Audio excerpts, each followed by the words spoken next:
What's up, what's up, what's up? It's me, the DOC, in the house again. It's time to groove with our MPC 2500. We're going to pull out a sample CD, of course, one of our Sample King CDs. We're going to sample some loops up and show you what this amazing new MPC can do. Let's check it out. You know what I mean? Let's get busy, dog.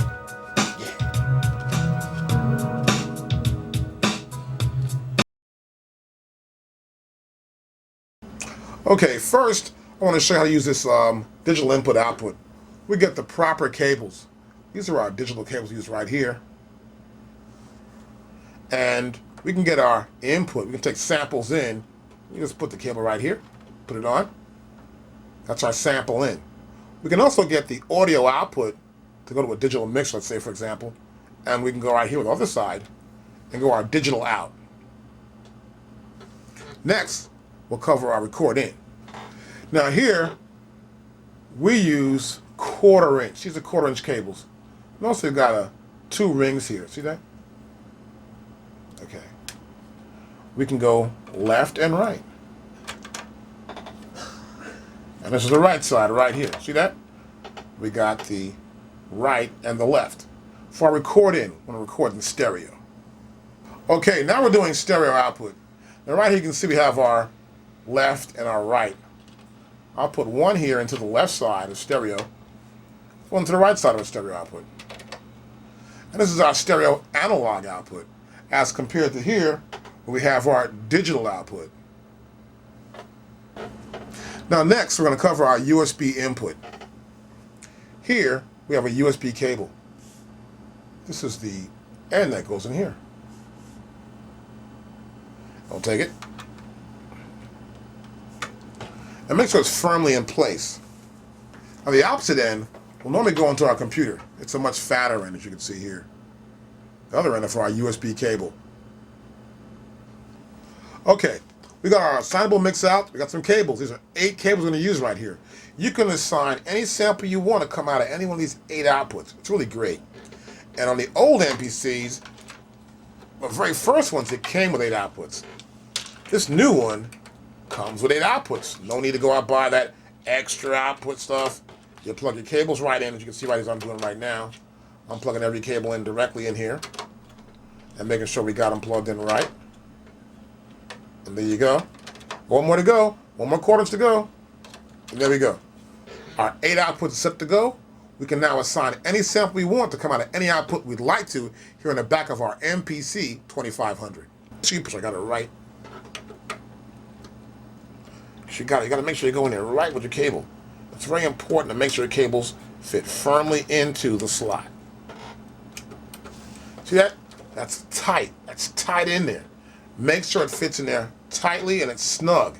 It's important to have the proper MIDI connection hooked up to your MPC 2500. Now I got another cable here. I can put another cable in here and put this cable in right there. So you just got to make sure you're on the right angle. And when you put that cable in, it's going to fit snugly into the hole. Now I got to make sure I got this cable in right, see? Got to make sure I got it just right. Push it in, see that? And we're in there with that cable. Now next, I may want to get the MIDI in. So I want to send a keyboard, set the keyboard up, and then I want to send some MIDI information into my MPC 2500. See that? Now this is D and C. Now I prefer to use, I'll start with, pull this one out. Oh, that's tight. I like that. Nice tight fit. And put it right in here. Into A. Make sure I get this thing right here. There you go. Pull this one out. Nice tight fit. Make sure you firmly place these inside the sockets right. It's important to get the proper input and you're good to go. Well, next, it's time to put the power cable in. I've got our connection set up. Next, I'm going to put my power cable in. Got my cable right here. Make sure you have the right cable that came with the machine. And you plug it in and make sure it's firmly in place. This is important. Make sure that's firmly in place right there in the socket. And we're ready. Let's turn our power button on. And we're good to go. Now, next right here, we've got our play start, our play, our stop, overdub, and our record. Now here we can play from the start of a track. Here we'll play from wherever we are inside the track. That means it could be on the second bar or third bar. It'll play from that point. Here we stop the actual track. Here we can overdub on top of it. We press overdub and press play, and we can overdub in that particular sequence. We can press record and press play, and we will erase what's ever there and start recording over that track in the sequence. Next, we have our step, our locate, and our bar. Now here we can either go backwards or forwards in a step mode by steps according to the quantized value. Here we can press locate and we can locate a specific point within the sequence. Here we can go by bars. We can either go back by bars or forward by bars in that sequence. Now here we have our main button. Press this button to get us the main screen. We have our sequence right there. It's our window button. This button's really cool. You can go to like a particular part of the screen. We'll go to a cursor down, let's say to our drum or type or whatever. We'll go to sequence. We'll press window. It'll open a window where we can delete a sequence. We can copy a sequence. So it allows us to get to other parameters on a specific area in that sequence. Won't work that time. Now let's have a shift button here. We'll press shift. You can press shift, for example, and we can change the contrast of our screen. As you can see, the screen will change right here. That's pretty cool. We have tab tempo. We've got our mode button, our cursor, our data wheel. We can go minus and plus with the data wheel here. We have our numerical pad key section here. We got 0, 1, 2, 3, 4, 5, 6, 7, 8, 9. We have our pad bank section right there. We have A, B, C, and D. Full level. Now press this button down, that means we hit a pad, we get the full level. We got 16 levels. We have 16 levels with a velocity or tuning. We have the next sequence button and our track mute button. Right here, if I input through, when a signal comes through, we can input through a CD, for example, and hear our sounds coming through our MPC 2500. We have our record gain knob from a minimum to a maximum of level. That means recording something inside MPC 2500, we can get a maximum record in and adjust this level so we don't distort or we don't get too low a signal. Next, we have our main volume. Of course, from minimum to maximum. It comes out of our speaker system. We make sure we can adjust the level and get the proper level to listen back to our production on our MPC 2500. Here's the front edge of our MPC 2500. Now right here, for example, we can put our compact flash. Let me get this thing out of here. That's our compact flash right there, see that?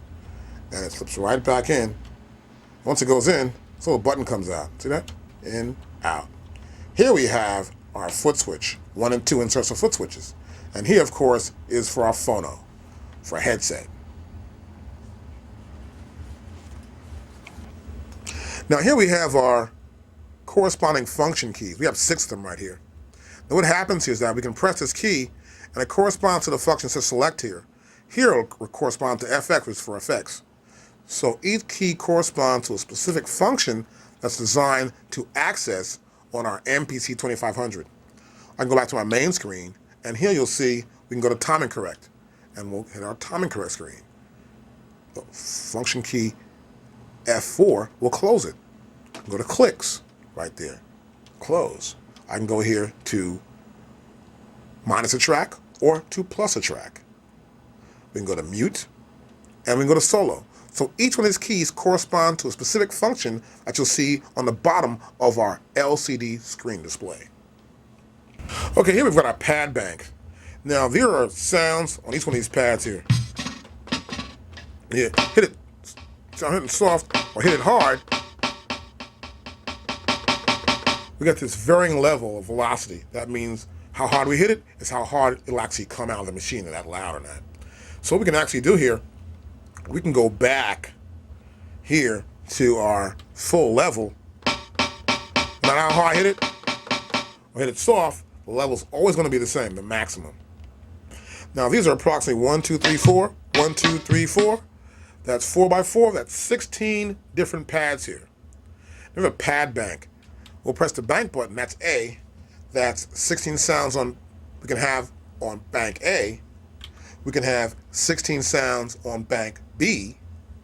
We can have 16 sounds on C and D for a maximum of a possible 64 different sounds on our pads. Okay, now we've got this thing called 16 levels. This is a really cool function. We'll press 16 levels here, and we'll pick a pad. That pad right there, that bass drum. Now, I turn my full level on. You can hear it. Now, I can set my 16 levels to be velocity. I'll press turn it on. Now, it's getting louder and louder. That's loudest to softest. That's how 16 works for velocity. Well, we can also use our 16 levels to change the tuning, which means the pitch of a particular sample sound. I'll press 16 levels, and next I'll pick a sound. That bass sound there. I'll go to full level, and start full level, and I'll pick tuning right here. I'll move my cursor to tuning, and next I'll turn it on. Now, since the original keypad will be 4, that's the original tone will be here. But watch this.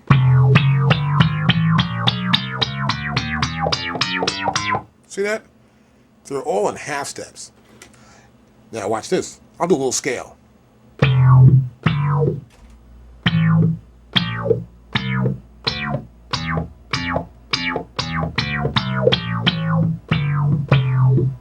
And that's how we can tune our samples in our MPC 2500.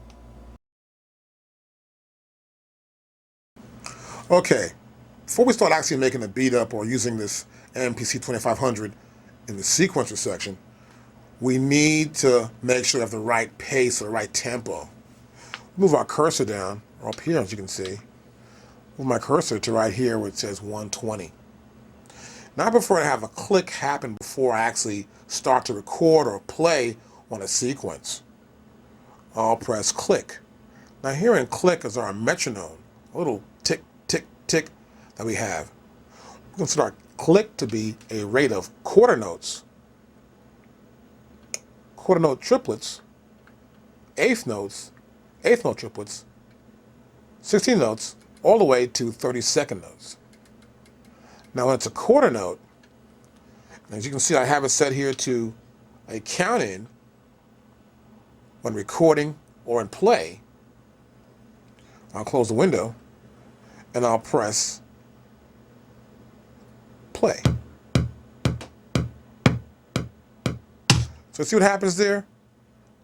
We get 4 clicks before it actually starts to play the sequence. And you'll notice here at the top here, right here, I'll press play, start again. 1, 2, 3, 4, 1, 2. See that? I went to 2. But the first 4, as you can see, nothing happens at all. 1, 2, 3, 4, 1, 2. See that? That way I have 4 clicks, 4 little clicks in the front of my sequence, so I get an idea and pace myself according to how fast the sequence's BPMs, which is right here, 120, which means beats per minute, will go by for the sequence. Now here, see how our clicks established. That's our click right there. We can also set our clicks to be in play all the time. That means you play a sequence, you always hear your click, or only have it happen during the recording process. I prefer to mainly have it happen only during the recording process. So I have it here saying, in record, click yes, in play, click no. I'll close the window. Now next I want to set my timing correction, what I call the quantized value. I'll press F1, and here we have our timing correction. Now here, we can have no timing correction. Now watch this, I'll press off, and I'll start to play a sequence. We'll zoom back a little bit here, so you can see what I'm going to do right now, and get you a good idea of what's going to go on. I'll press record and play.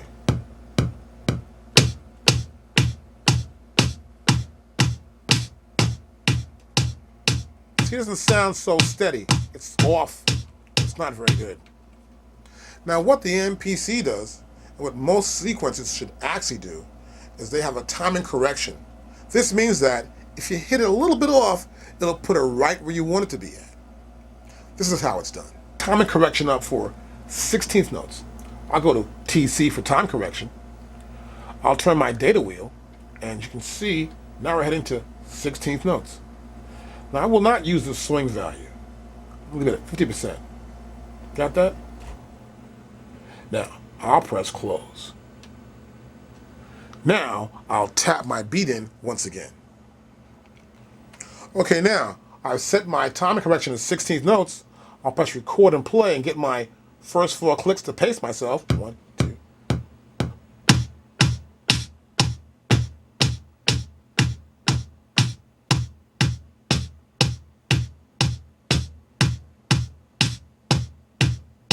See, we're in there.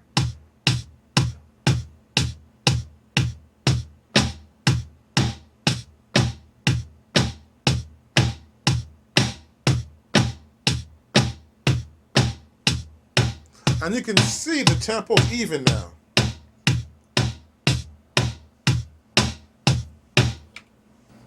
Okay, I've got my beat going on here. I want to add another instrument too. I want to add a hi-hat. That's kind of low. There's a hi-hat there, but it's kind of low. Now what I can do here is I can press mode, press mixer, hit the hi-hat, and I'll see the level. Now we'll zoom in here a little bit. And you can see right here, we can see that right here is my hi-hat. I hit a pad, and it moves over, see? That's the hi-hat right there. Once I press mode and press pad number 6, I'm in a mixer mode. And here, where the hi-hat's at, I can adjust this level by turning my data wheel up and down. Right here. Or, doing a plus or minus sign right below the data wheel and hold it down, I can increase or decrease the volume of any particular sound here, which is in the A bank, and that's pad number 4. That's A04. See that right there? Great. Okay, now I'm gonna put my hi-hat in. Now instead of pressing record and play, I'll press overdub it and play start. I'll press overdub. See the red button go on right there? Red light goes on right there, right on that red button. And I'll press play start. I get the first 4 clicks, and I can start recording my hi-hat.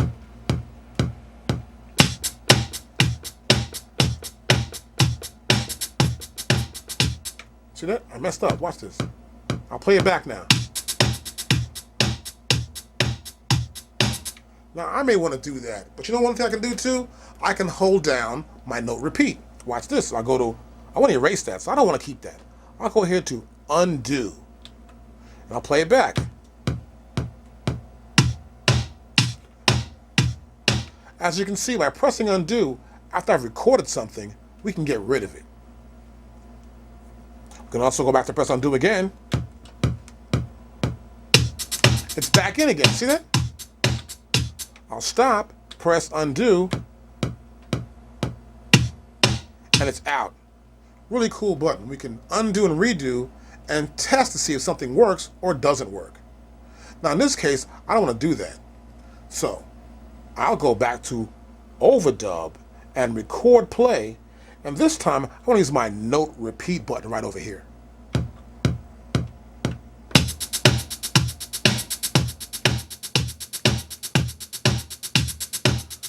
See, I held the note repeat button down, I picked the pad I want to use, and it's in there.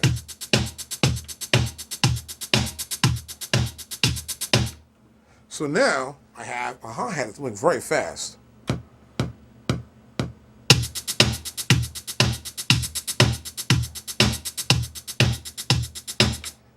As you can see.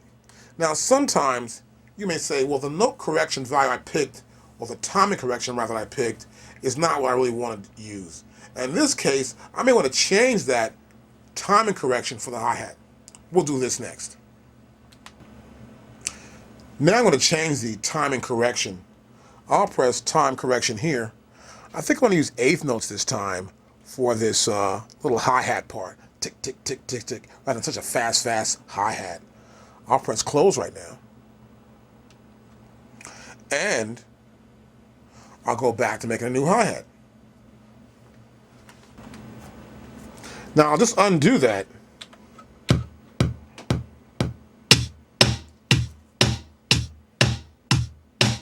And now I'll put a new hi-hat into this one track. I'll press record, or the overdub in the record section, the red section. See, the red light's on. And I'll press play start. Get my 4 clicks in the beginning, then I'll start to record using my note repeat button.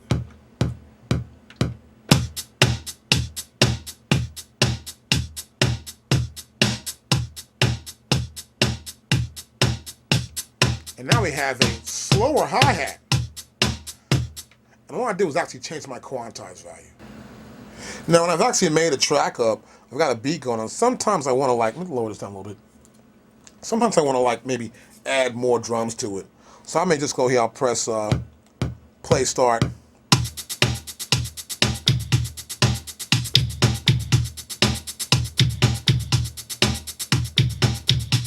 want to add that in. I can go to overdub while it's in play mode, press play, and now the light is still lit here in overdub. I can add a little part in.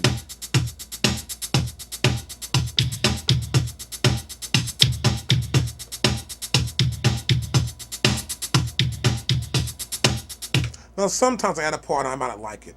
Of course I'll go to undo. But this part I want to put on a different track. So what I'll do is I'll move the cursor down to track right here. I'll select a new track. Okay, now we're going to change to a new track. So I'll move my cursor button here, turn my plus or minus button, I'll go to a plus right there, and now we're on a new track. As you can see here, we have the same program going with the CD program right there, drums, and that says unused, which is great. So next, I'll record that part over, except on this one track here. Okay, we have this track here, track 2, in the CDS program. I'll press record and play. It's a whole new track, so I'm going to erase what's ever there. If I was going to erase something, I'll press record and play start.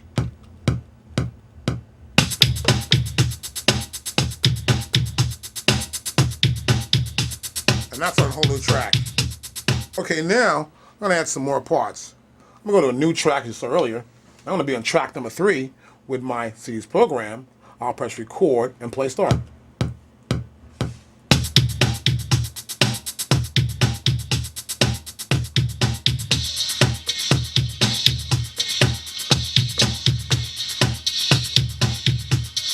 Now I'm going to practice one part. So to practice, I will press my overdub button, and I can play a part I want to play a part, and let's see if it works.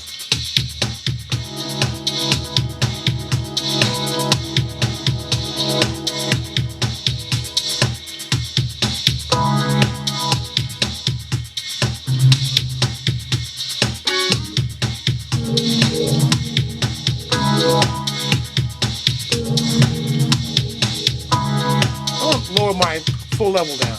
Now watch this.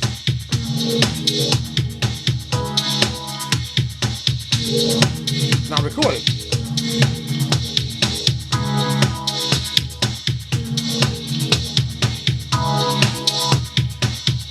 I got a new track. Now I'm on track number 4. Pick a bass sound here. I'll practice it. Come on, people.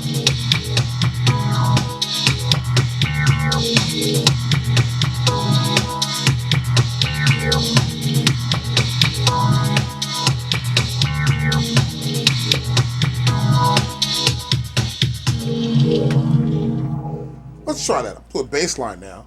I'm here in this track number 4, and I'll start from the top.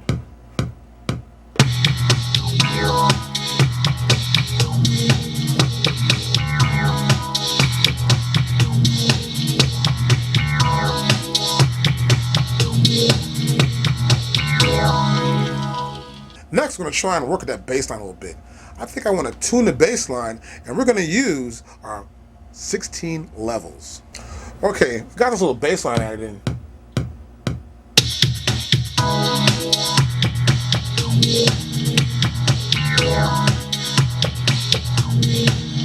I'm gonna do is I'm probably trying to pitch this bass line, make a real bass line out of it, rather than using the samples I have in this sequence we're doing right now.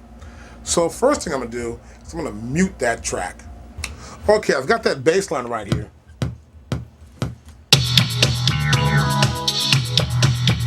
But I want to mute it. I'll press mute right here and watch. It's muted, see that? Now, I may want to use it or not. I'm not too sure. I'm going to go to a new track. I'm going to track 5 here. And I'm going to press record and play. But first, I want to select the sound. I'm going to go to 16 levels. I press my 16 levels button, and I want to get that bass sound right there. I want to tune it. I want to make a bass line from a sound. So, I'm going to use 16 levels to do that. Got my tuning set. My original key pad will be pad 4. Now I'll press turn it on. And now all my pads are all tuned to a half step interval. And it's going descending order down from here to pad number 1. Now I'll play a bass line along with our drum beat. Okay, now I'm actually ready to go here. I've got my bass sound. Right? Now watch this. I've got a new track. I muted the other track, track number 4. I'm on track number 5. I'll press record and play. I want to practice first. So, it went to overdub.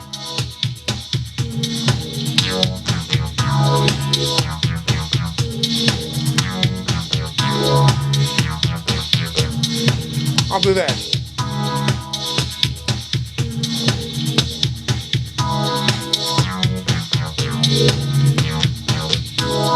That's all. Let's try it again. I can undo. Remember that. And back to you.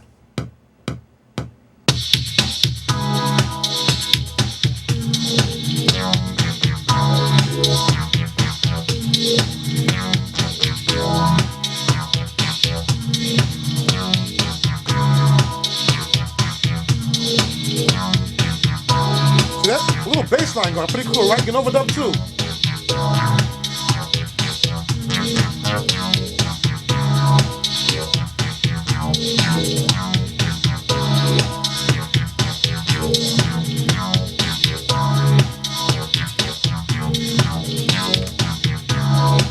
I can even solo that track. I'll press solo.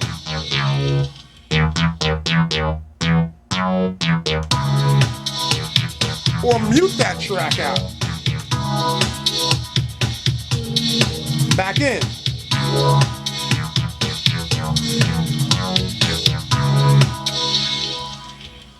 Okay. You saw I muted track, put a track in the solo. Now you'll see it up close now. I'll press play start. Turn my volume down a little bit. Now I can mute the track and unmute the track, or a solo track. Ooh, solo, look at that, pretty good, right? Now watch this. I can press the minus button and go down. Track 4, track 3, track 2, track 1. I'll mute track 1.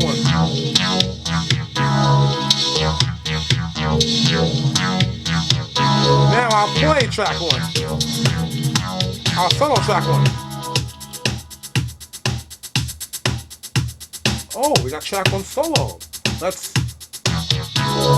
Now I'll go up a track, plus. Then I can mute this track.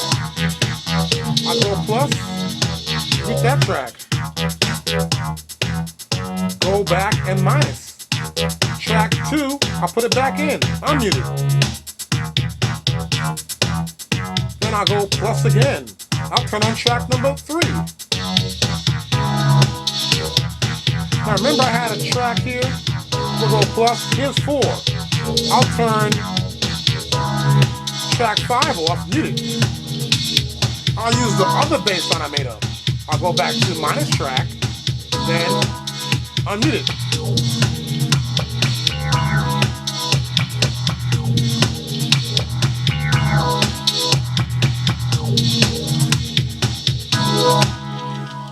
that's how we can actually go between tracks from 1 through 5 by going up and down, minus or plus or minus a track. I can mute any track that I select that ends up being here in the window. I can even solo that track at the same time too. Now, I got a mix going on here. A cool little beat. But now I want to mix up the levels a little bit more. I'll press mode, and I'll press pad number 6 for mixer. And now we see the mixer once again. Now what we're going to do, we're going to go in here to our mixer section. And I was actually, let's go back to the main screen again. And I'm here on program CDS. So, I'm going to go here.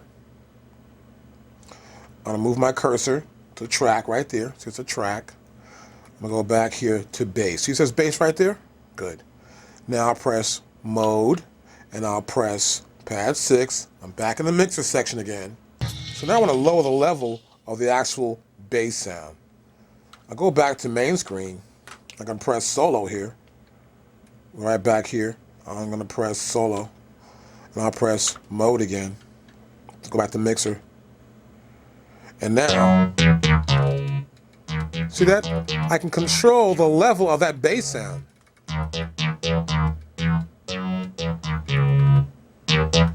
Now I can go back to press main screen. I'll undo solo. Then I'll press mode, mixer.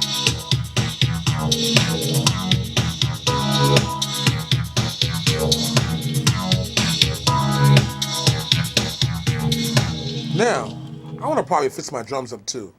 So I'll go back to mode again. I'm in mixer. Now I'll press main screen. Now main screen, here in main screen, I can go right back here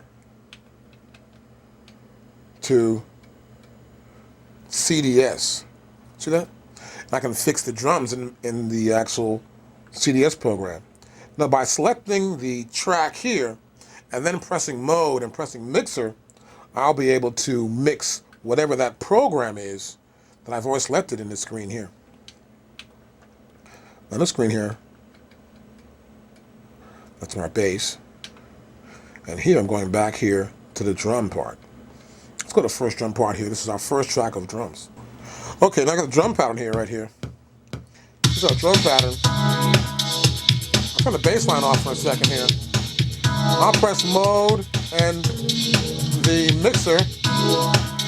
And now I can hit any pad. So the snare's at. See that? The snare's right there.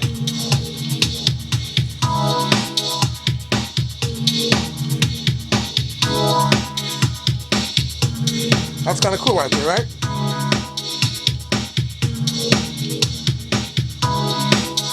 So we can actually change the levels of our kick drums and our snares.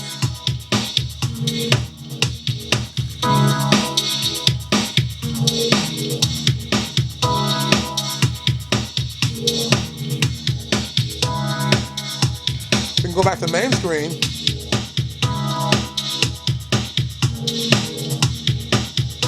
And here we are on track number 3. I'll press mode and mixer again. Now go to, I think it's pad number 10. Bring it down some. See that? Turn the sound up. Up a little bit more.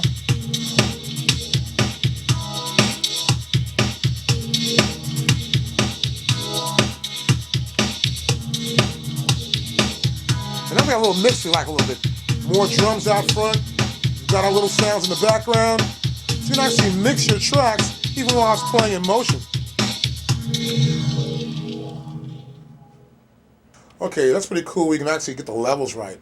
Now, sometimes when you're mixing some tracks up, like the stuff you're doing, you may want to press your track mute. Watch this. This is my track mute button. And now, I'll zoom in. You can see we can turn certain tracks on or off. I'll press play start. 2, 3, 4. That track off.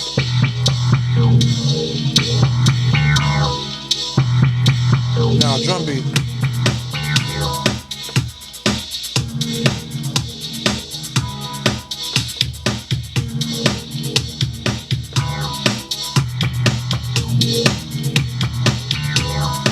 Now turn everything else off. Baseline go.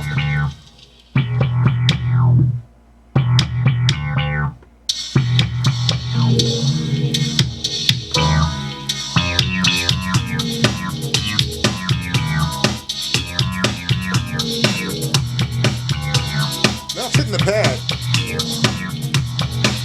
Put this pad here. That pad off.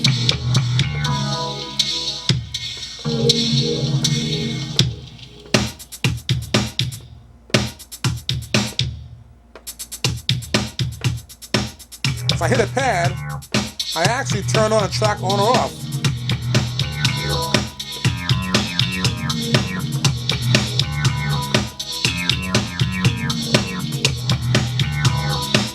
See that? Now press stop. You can actually track mute. As you see the lights go off, if I hit a pad, that turns the track off and turn the track on. Track mute. Okay, I got another track I want to record on. I'm going to record now on track 6. Now, I have another sample. It's a 1-bar sample. 2, 3, 4, 1. See it? 1, 2, 3, 4, out. Great. It's a 2-bar sequence, as we know already. So, we're going to put this on the first beat of the first measure and the first beat of the second measure. I'll press record, play start.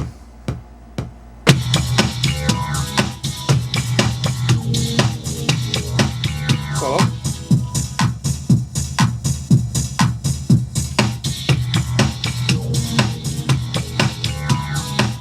Now, I can even erase that. I can press the erase button here. If I'm still in this mode here, and erase it out. Or put it back in.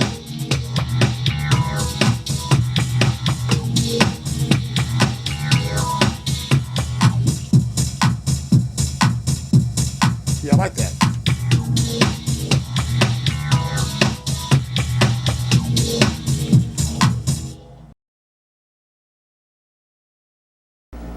Okay, here's the back of our CD player. Now here we have a line out. This line out right here is my analog out. And right here is my digital output. First, I'll plug up my analog out. Got my, see that right there? These are my RCA cables. You go red to red and white to white. Next, I'll get a cable for my digital output. Got a cable right here. Got my gray cable right there. I'll get my digital out. Now we'll do this so you can actually see and understand how we can use our digital output and our analog output. So here's our MPC 2500, and we're about to take some samples. We're going to zoom in right now, and we're going to check out how we do this. I'm going to press mode, then I'm going to press record.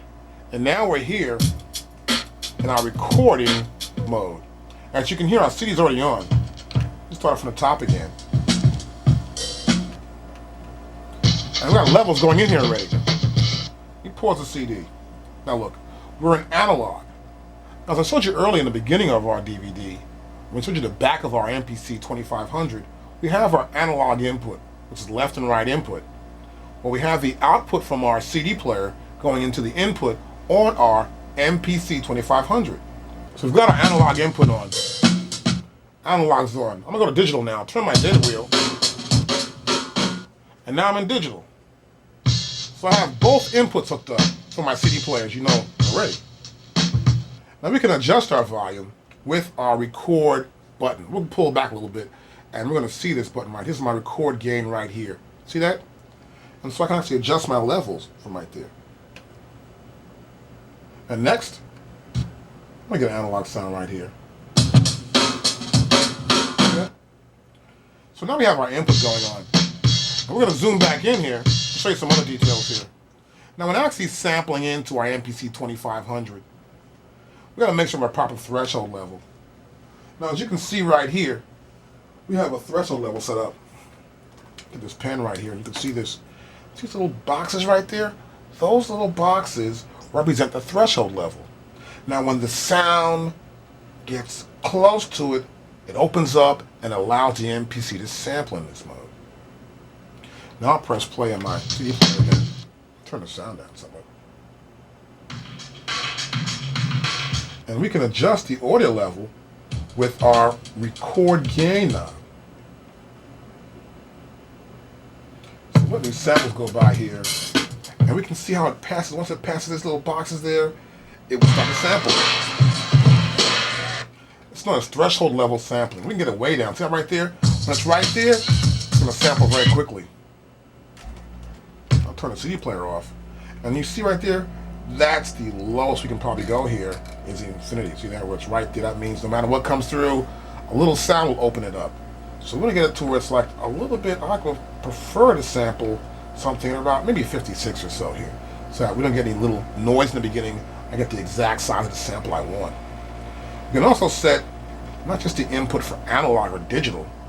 If we have, let's say, a track we're playing in our MPC 2500, let's say it's a beat you made up yourself, we can sample the main output.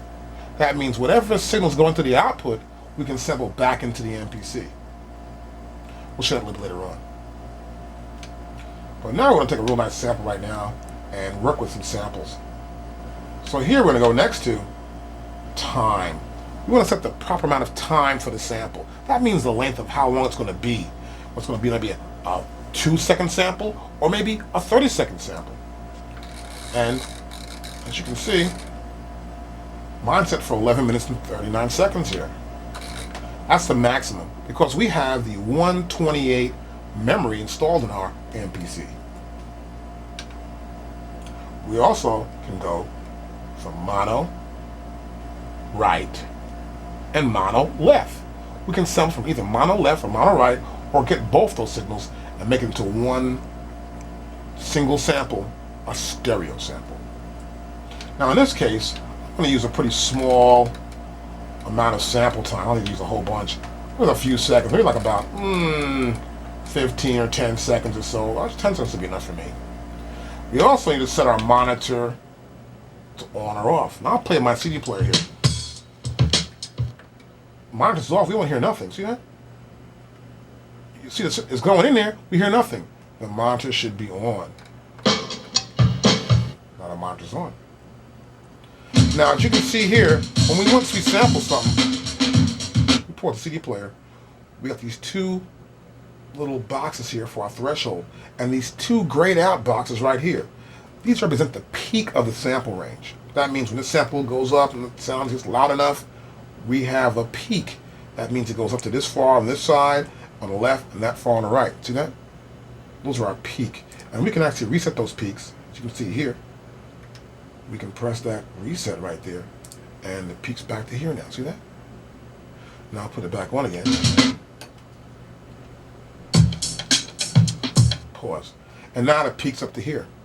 Once it passes the threshold level, we're right back up to here with the peak. That's very important to know. So next what we're going to do is we're going to try and record something into our MPC 2500.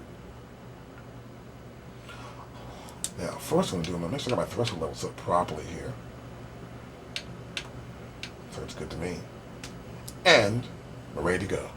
Okay, now I'm going to take a sample. I'll press play on my sampler. And we can see the threshold level right there. See that? I'm going to turn this up a little bit more. I want to make sure I get a nice loud sample. I like my samples to be loud enough so I can hear them back and record them properly and get a really great level. That one's too loud. So some samples can be louder than the other ones. Make sure you get the right level, and your pick's going to be great for your samples. Okay, I think I got the sample I want to take. Let's try that. Okay, I got my sample set for a loop on my CD player. I'm going to make sure I get the right level here. And I'm going to press the reset button here and see how far how loud it goes. That might be a good level right there, I think. I'm recording this pass here. Press record. Now I'll press stop. Now, we'll zoom in here and show you some features here. We can actually take this sample and keep it, or we can play it, or we can get rid of it and say, let's retry it again. I didn't think it was that good. Now I'll play it back. I kept it. Okay, I'd like that. It's pretty good. Okay, now I'll try another level here. Let's get a sample that's not loud enough here. I like that right there. I'm gonna try it now to record. And so what happened there? It was waiting for the level to come in. Once it passed the threshold level, it started sampling. So here, I can play it back. And here I can retry. I think I'm gonna keep that one though. But I wanna name that sample. I'll turn my data wheel. And now I can name the sample. But first I'll get rid of what I have here already. I'll press Shift, and I'll press my left cursor button, and I can delete whatever it is you can see here, right there. Now I can name my sample. I'll just hit the pad I want to hit and say, I'll call it a beat. So I'll hit the pads here. That's B, E, A. Move back over again. Let's get this E in. E. And then we're going to go T. So I hit the pads, I can name this particular sample. I'll press enter to keep it. And now that sample is called beat. But I want to assign it to a pad. That means give it a place where I know it's going to be. I can hit that pad and that sample will be right there.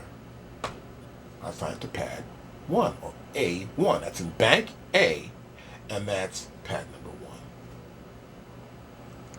Now I'll press key. We want to edit our sample up. We'll press mode. The mode button will blink, and we'll press trim, which is pad number 6. And here's our sample. I'm going to find it right here. Right there it is right there. See it? Look at my waveform. It looks pretty loud. I like a waveform to at least cover the upper and lower areas here. See that? That's a pretty good waveform.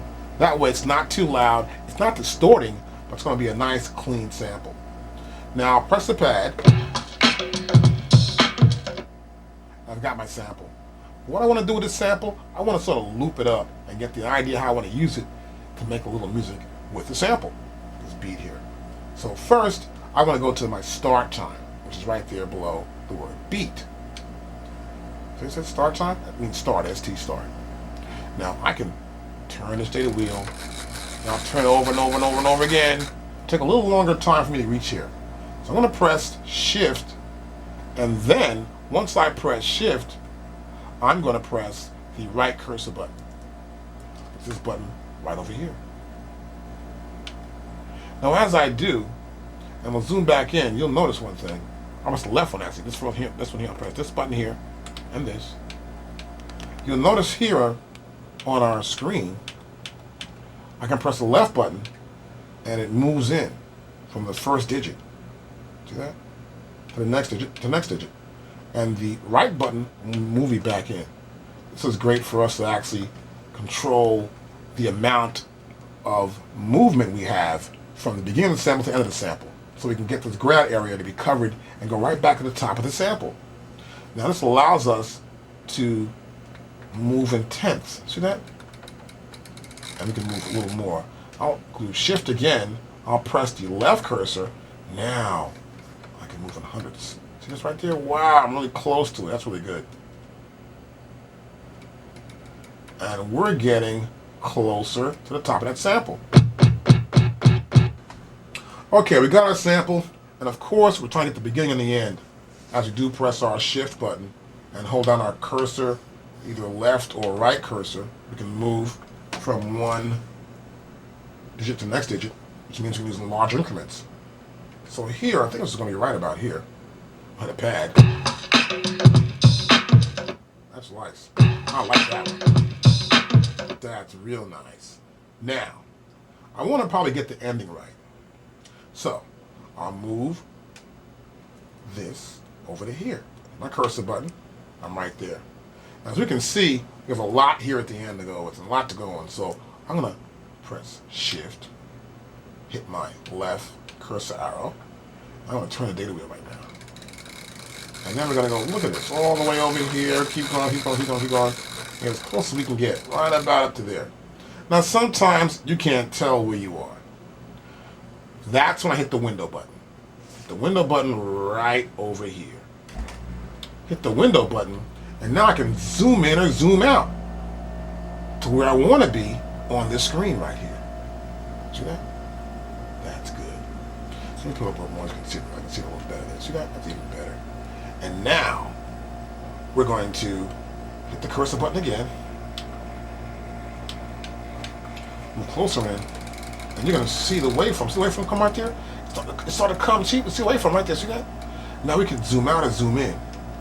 We zoom out a little more, and we can see more of this waveform. It's a great way to do it. I'm going to go to right about there, so I'm going to keep moving past it, trying to take away a little bit. So now I'm going to move my digit back one more time. And we'll see if we move a little closer now. A little more fine-tuning of that actual movement of the end of our sample. Now, I'll press close. And we see that I have the end here and the end there. Now I'll probably try to play it first.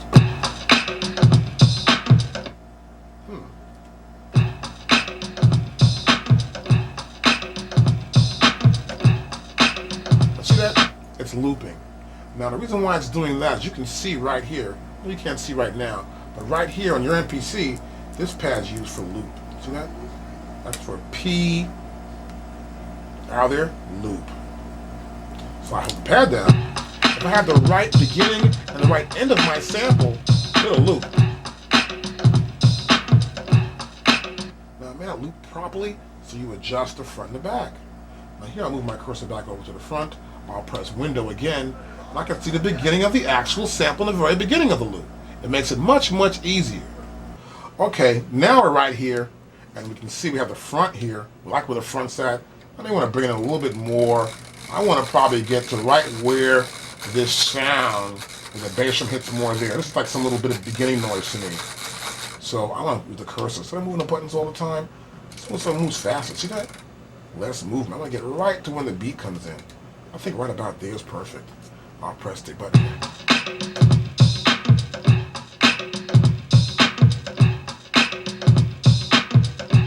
I like the way that sounds. It sounds pretty good to me. I'll move over a little bit more because you never know. It may be bad or good. I'll see how it sounds like this here. A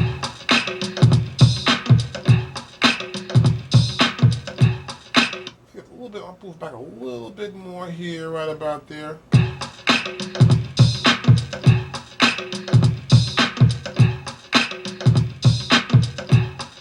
I like that. That sounds pretty good. But first, I'm gonna move my digit over one more time. Because now I can get really refined. See that? I can really move it around a little bit, just a hair. Now, most important thing is to get the first part right. I'll make sure that first beat is just right on the beat.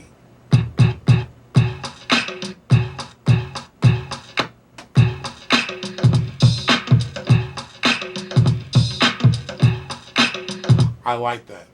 And that's how we can loop our beat up, by getting the right beginning and the right end. Now, once you get the right size you like, you think this will be perfect, what I normally do, let's say, hey, look, let's sort of like get rid of the parts we don't want. And I'll show you that right now. We'll close this window right here. And we have a beginning here, which is we don't want anymore. And an end here, we don't want that part. But the part we do want is right in here. We want this part right there. See that? That's the part we want. So, we're going to get rid of the rest of the stuff. Now how we do this, first of all, we can go here to edit, and we can discard the beginning and the end. So we'll get rid of the outside data. Data outside of the selected area right there. See that? That's really cool. We have several options here. Now what I love to do, for one thing, so I don't mess anything up, I love to sit down and say, well, you know, we got this sample right there. Let's close this up. Let's go back to the top, and I'll press the window button. I want to copy that sample. In case when I edit this up and it comes out wrong, which it might not, I want to make sure, though, I've got the right sample I want to keep. So what I'll do is I'll press copy button, which is F6 there. And I copy it and call it beat 2. Good idea? We'll call it beat 2. We'll do it. And now we have beat 2. Now the first one that said beat, I'll keep that as my original. Beat 2 is the one I'll experiment with.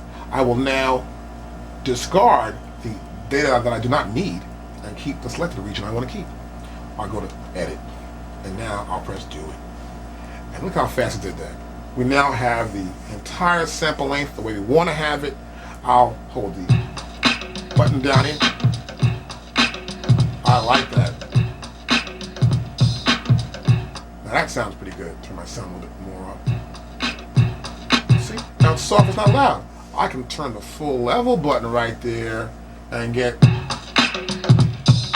there you go. So, now we've got our sample size here, and we saw we can actually discard the end from the front and the beginning. Now we can also do here in edit mode, we can take the sample and we can extract that piece out if we want to. For example, instead of like just cutting these off, we'll take this part and extract it out of it. As you can see, that's pretty simple right there. And we'll make a new beat called beat number 3. I'll do that. And I took this area right here and made beat number 3. See that? I can do that right here with beat number 1 again. See that right there, beat number 1? I'll go to edit. I'll go to extract, and it'll take the part out. Rather than do and discard, it'll discard those pieces. In this case, it'll just pop that part right out of there. Got that? I can press do it. We got beat number 4. But the unique thing about that is that the first beat is still intact. Otherwise, if I use discard on this first beat, these would be gone, and I wouldn't have the ability to recheck my edits here and say, maybe I want to add some more to the end, or add some more to the beginning. So it's important to understand how discard and extract actually work. Now we'll go back to our beat number 4 here. These are all copies of the same beat. And we're here in extract. Now, I can also go to delete. I can delete any section of the sample I want to delete.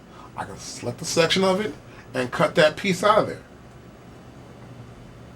Now I can delete the entire region I've selected. I've selected a piece of the region. I'll show you that. I can go to here, let's say, and we'll go back to, let me go back to play. Let me go back to where I was at, mode, and go back to trim, and here we are, beat 5. See? I deleted nothing. So here we are in beat 4. I can actually go here to edit. I'll go back to cancel. I can pick a size I want to take. I'll say I want to get this bass drum or something. I'll go, okay, I want the bass drum. I'll go to here, I'll miss my shift, I'll move my digital increments in here, and I'll go in big chunks now, all the way. A few clicks, it takes me to the end. Right there. I want this piece right here. That's all I want. See that? Get to the end of it. Let's go back to here then. And let's move it in some. Let's go like this. Move it in more. Like this. And more. And now, I can say, you know something? Go back to edit now. I want to delete that part out of that whole sample. I don't want that part. I can press do it. And keep. It's gone.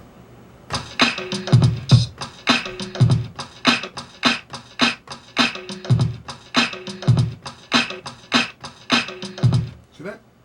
So, we can actually delete a section of our sample if we want to. But I don't want this sample. So what I'll do right now, I can press Window. I can delete, close the window, or copy it. I want to delete the sample. I want to delete it out totally. Delete. Nope, just that one sample. I can delete all samples, or cancel, or just delete that one. I'll press do it. Get that one out of there. Now it goes back to the top of my menu. See that? Going right back to the end. Of course, when you take a sample, the very last sample you put in is the sample that's going to be there in the menu, at the end of the menu. Now, I'll delete this one too. I'll press Window. I'll press Delete. And do it. And that one's gone. I'll rewind back to the end again. There we go. And here's sample number 4. I want to actually use extract from. Now, I'll go back to here. Move my cursor and press Shift. And move the large increments back to the end of my sample. I'll press the button here. That's so cool. Now watch. I'll go to edit here. I can also, besides delete, I can silence an entire section of a sample. I can also normalize your sample. Now what normalize does, you can see here, it takes a low-level sample that's this low. You record a sample, it's not loud enough, but we can't get it again. It might be a little vocal part you like. Say, I love that way that sample sounds, but we can't get it again. Or a low level of a sample you might have imported a WAV file into your MPC and say that sample's too small. Well, we can normalize that sample, means we'll make it a little wider, get it back to being big again, so it's being soft, it'll be loud enough. And we can normalize the sample. Now I can press do it, but first I'll cancel this, and we'll see the size of the sample actually is perfect for me. It doesn't go over the bounds anywhere here or get too loud. But if it was a very small, soft sample, the whole sample looked like this waveform right here, this area right here, I would normalize it and make it louder.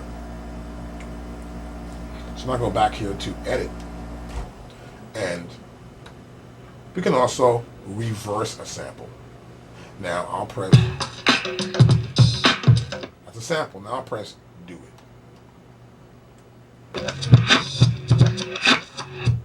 That's kind of looping.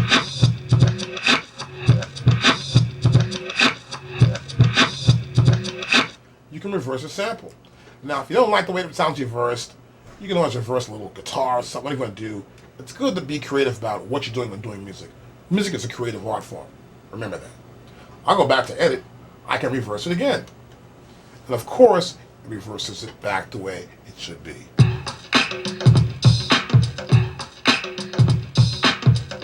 Got that? Now next, we'll go back to pressing F6. We got reverse. We also have time stretch. Now the unique thing about this new MPC is that once you've got the right size of the sample you're trying to use, well look, it gives us the original tempo of that sound. That sample is exactly 103 BPM. Got that? And then we can even time stretch it. That means we could take that sample and we could stretch it out. You know what I mean? We can make that sample fit something. Now what we're actually doing here is that we're going to make the sample fit a time. Like we'll fit, this is 103 BPMs. We might make it go to 120 BPMs. It'll be my new tempo. Let's check that out.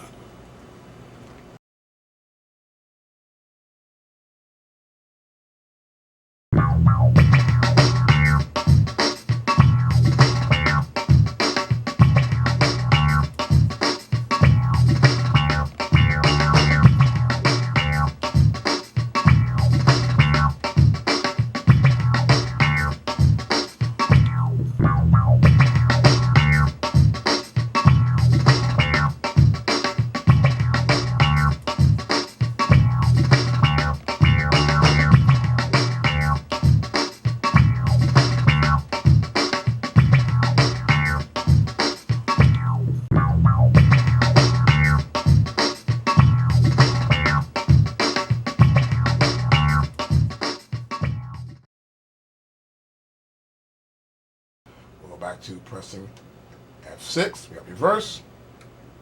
We also have time stretch.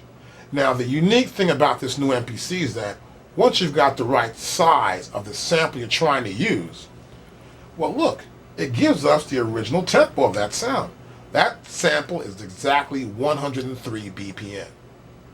Got that? And then we can even time stretch it. That means we could take that sample and we could stretch it out. You know what I mean? We can make that sample fit something. Now what we're actually doing here is that we're going to make the sample fit a time.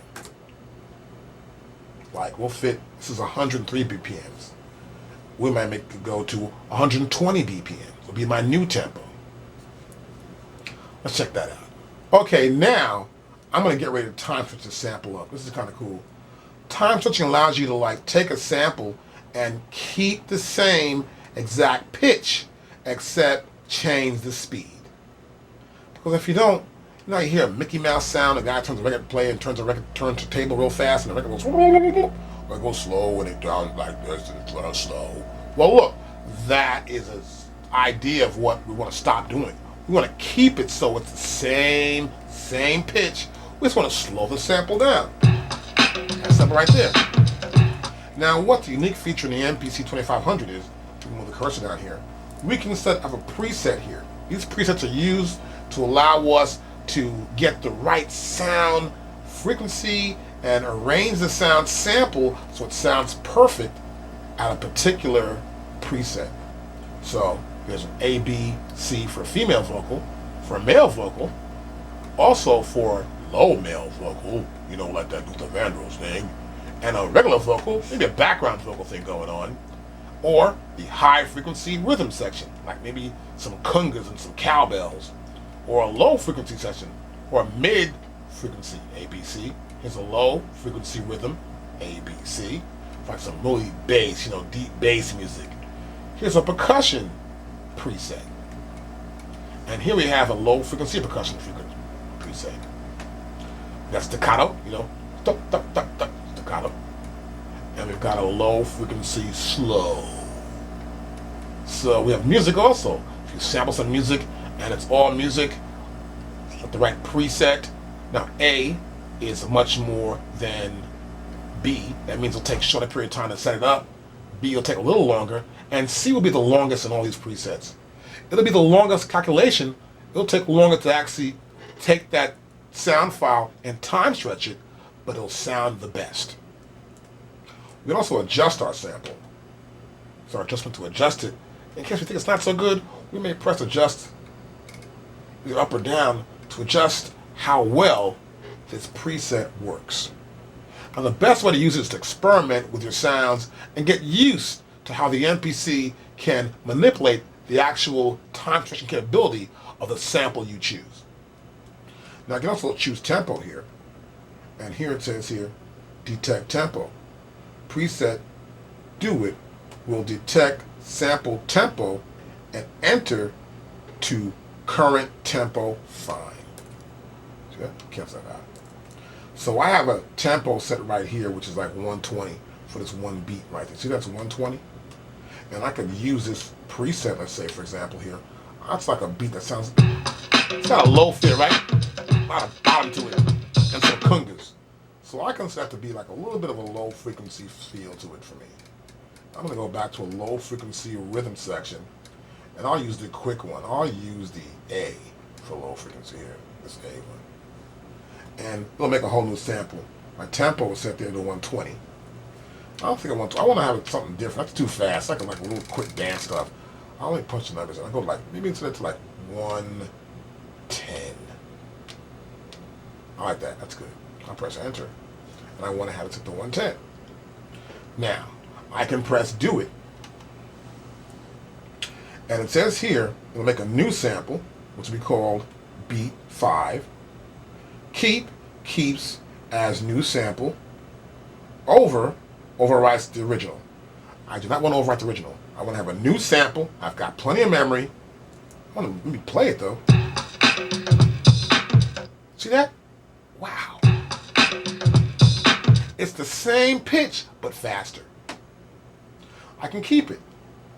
It's kind of cool. Or retry. Let's try to retry. Now watch this. I'm going to go to another preset. It sounds good, but it could sound better. I'll use B. And watch this. I'll press do it. And look at that. It did it already. Let's play it. See, it sounds a little bit better. Not so tinny. Because the B calculation will get you a little bit better than the first A calculation will get you. Now, I'll retry it again. I might as well go all the way. Let's see how it sounds with the C calculation going on to it. I'll press do it. Wow, that's pretty quick. And now I'll press play. That sounds the same as the original. See that? That's the original. Here's the one we just did.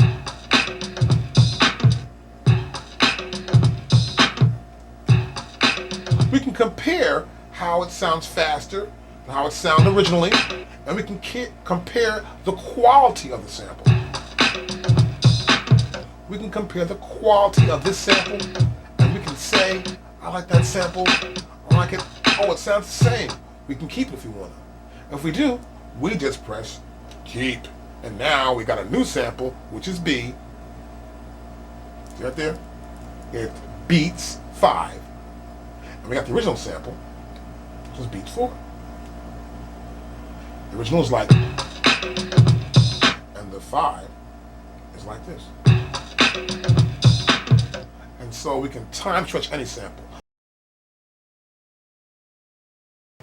We got another feature I'm going to show you here, and we're going to go to Edit, and now we're at Pitch Shift. This is right after Time Stretch. We got Pitch Shift. We can change the pitch of the sample. This is kind of really cool also. We can change the pitch, but keep the right speed. This is a great feature. The MPC 2500 is like a really great new machine because it actually gets the stuff I've been wanting to do for years with samples. I do actually on my computer. I can now do on my MPC and have really a lot of fun with it. So watch this. I've got it set here for like a -12 in pitch. Let's be really serious about it. And we still have more presets. We've got presets for the pitch shifting also. I'll do it, and watch this. See, it made it like a low thing.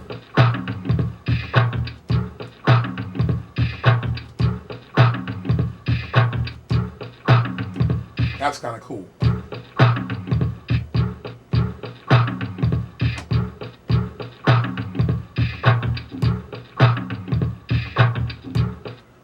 Now I can either keep it, or I can overwrite the original, or I can retry. I'll retry. Okay, as you can see, right here we are in trim. So in trim mode, we can trim our sample down. We can also move our cursor over here. You see the left and the right side of this actual sample field. And now we're going to go to loop. Now here in loop, we can adjust our loop setting. We have the loop start point, which is right there. And we also have our loop lock. So we can move right there. And we can unlock the loop, or we can lock the loop. And here we have, right there as you can see, is the endpoint. Now we can press any pad, and you'll hear the sample. Got that? Now play straight through. We can go right up here to the top though and put the loop on. And we hit a pad, and it loops. Now, normally we can hit this pad right here, and of course it'll loop, if we turn the loop off.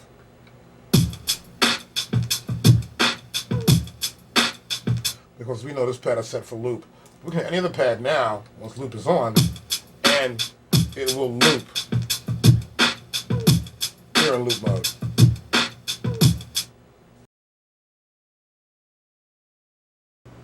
Okay, now we're going to use these unique features that have come with this new MPC 2500. We're going to use our slice sample edit. It's like a chop thing. So now we're here and we have this sample right here. And we're going to press chop. Opens our chop shop up. Here's our chop shop right there.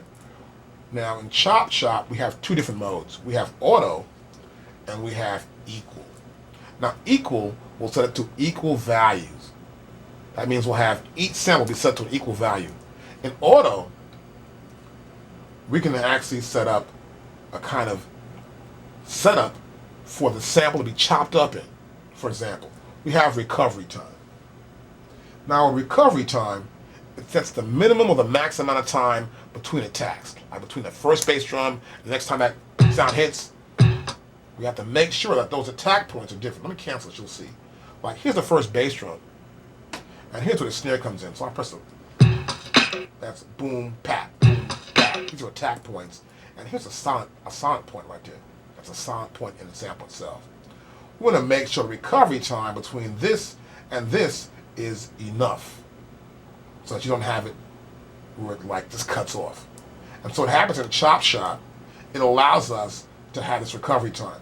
Too much recovery time, you won't even hear any kind of attack at all. Be like straight through. So we can set it to a smaller amount of time here. Will give us a little bit better. If you have a lot of attacks in a song, like a lot of like, you know, drum parts that go up and down, you see a bigger waveform with a lot of those actual peaks, and a bunch of them in there. Well, you can use smaller recovery time, a much smaller recovery time. Then we have threshold level. It's back here. We're gonna do it about 40, maybe 50, 45 I like that. Now here, this threshold level, This sets the detectable level of an attack. That means it detects when an attack's coming up. That hit, that attack right there. Before the next attack comes up. Now the smaller the value, the more sensitive the detection will be. So if you select a very low value, everything will register as an attack. You don't want that. 50 is good enough in this case. We also have our sensitivity setting. Now here, this sets the sensitivity used while detecting the attack. Selecting a smaller value will make the detecting process more sensitive towards varying attacks. Be very sensitive to that. So I might bring this down a little bit, let's say 45 right now. And we're now going to make it adjusted at those certain levels. Now I'll press do it. And look what happened. See what happened here? It made everything into a little, there's one piece there, one piece here, one piece there, there. These are little samples. See that? All those samples right there. And we could play a pad right now. That's that sample right there. I can go back here to, this is sample 3. That's sample 2. That's sample 1. See this? That's 3. That's sample 4. Sample 5. Here's sample 6. Here's sample 7. Here's sample 8. 9, 10, 11, 12, 13, and 14. Wow, look at that. So the cut these, all these little samples are cut up perfectly well for us. Now I can go back to convert. I want to go back to rechop, and I'll do cancel. I can do chop again. I can adjust these levels again. Like let's say I'm gonna try and go, let's give them 50-50 for example. And we'll do it again. And it chops them up again for us. See that? It's helping us figure out where to go with these samples. And you can actually adjust these levels. We can say, for example, well, I see where that's at there, and it could be a little bit tighter. Well, we can move the cursor back over here, and we can move it in, press our cursor key, our shift and our cursor key inwards, and then we can like, see that? We can change the size of this little sample and make it even better than what it is. We can change every sample and line them up perfectly to the right attack we want those samples to be at. That's really cool. Now, let's go back to cancel. We'll go back to chop. And we can also go to equal. Now in this case, it just looks at the sample and makes everything equal. That means each sample reading is going to be equal in size. Watch this. We'll go here. We'll press do it. And as you can see there, they're pretty much equal. It's chopped up. And what you have to do here, you got to go like, well, that's the first one.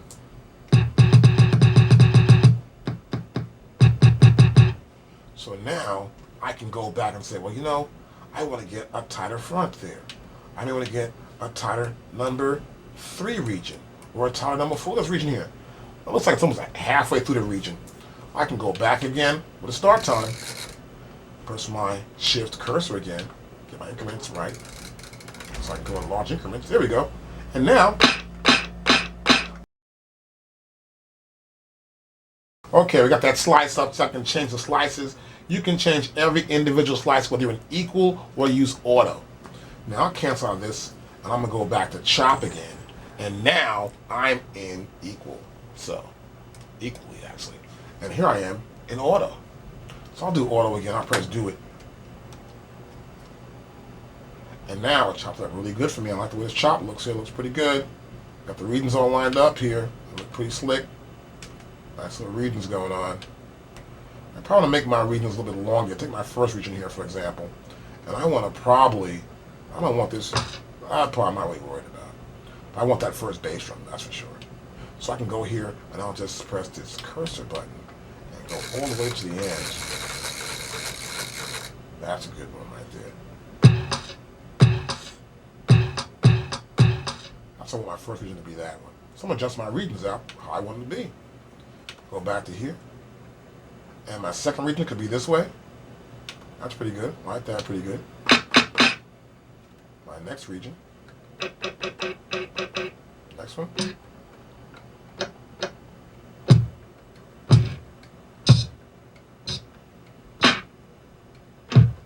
So, all right, that's pretty good. All right, the last one I'll make a little bit better. I'm gonna get the length of that end of that thing really good. So make sure readings are right when you do this. Like that, better, like that. That's much better. And now I can convert it. I'll press convert. Now I can convert this into a patch phrase. This unique feature in the new MPC 2500. This allows us to make this phrase doable, where you can take it and shift it around and do what you want to do with it.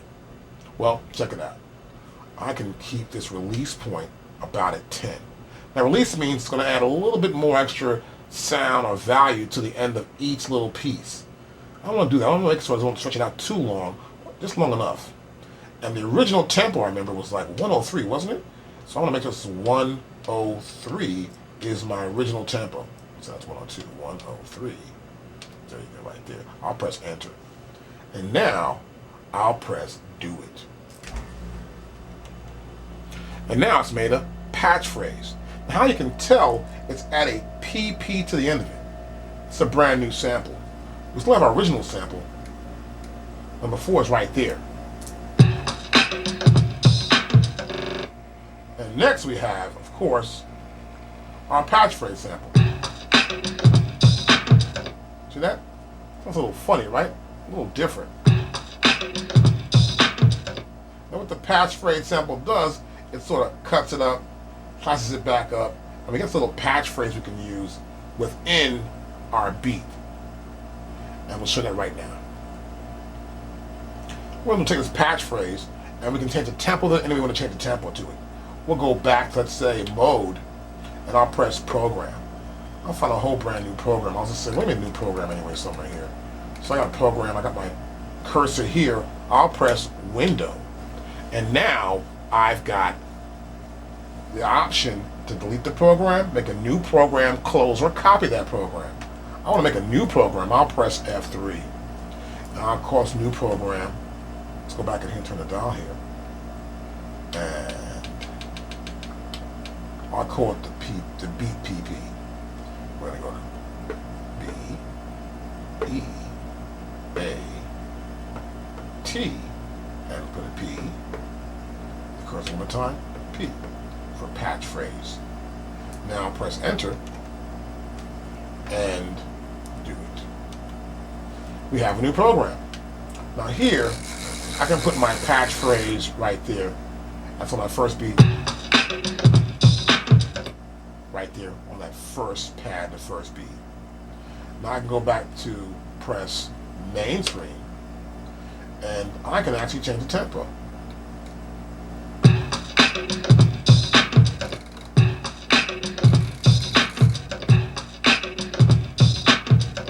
See, we can change our tempo up or down according to what we want to do, use it, or how we want to use it in our system.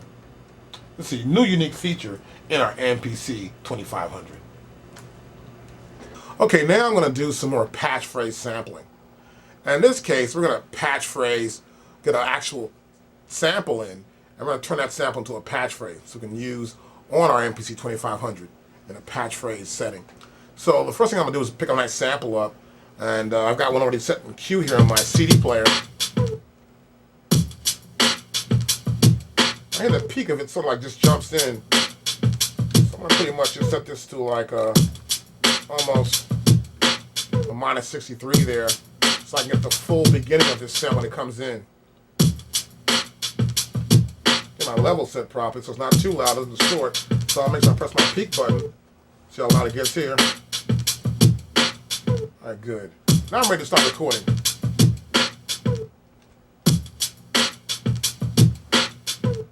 Once it stops, I'm good to go. I'll hit this play to hear it back.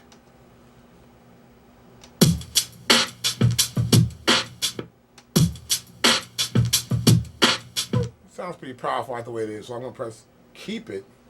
I'm going to call this one beat number 3. And we'll press keep.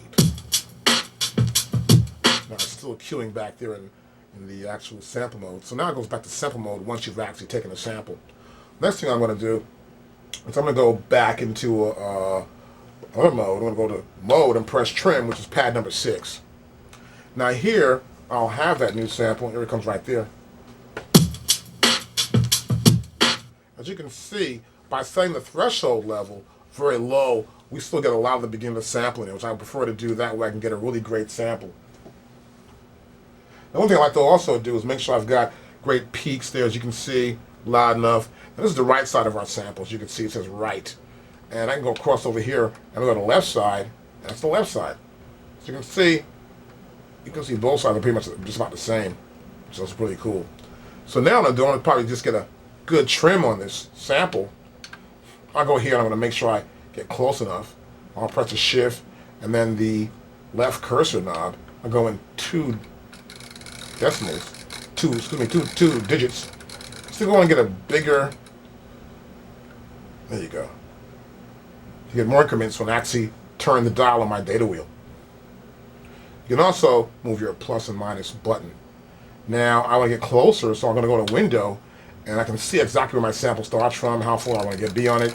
Now this is the actual analog view we have. I press linear, and linear gives a view where you can see the actual waveform better. Now with analog though, or logarithm, excuse me, you can see it. This gives it a bigger, wider look of the sample, even though it could be a low-level sample.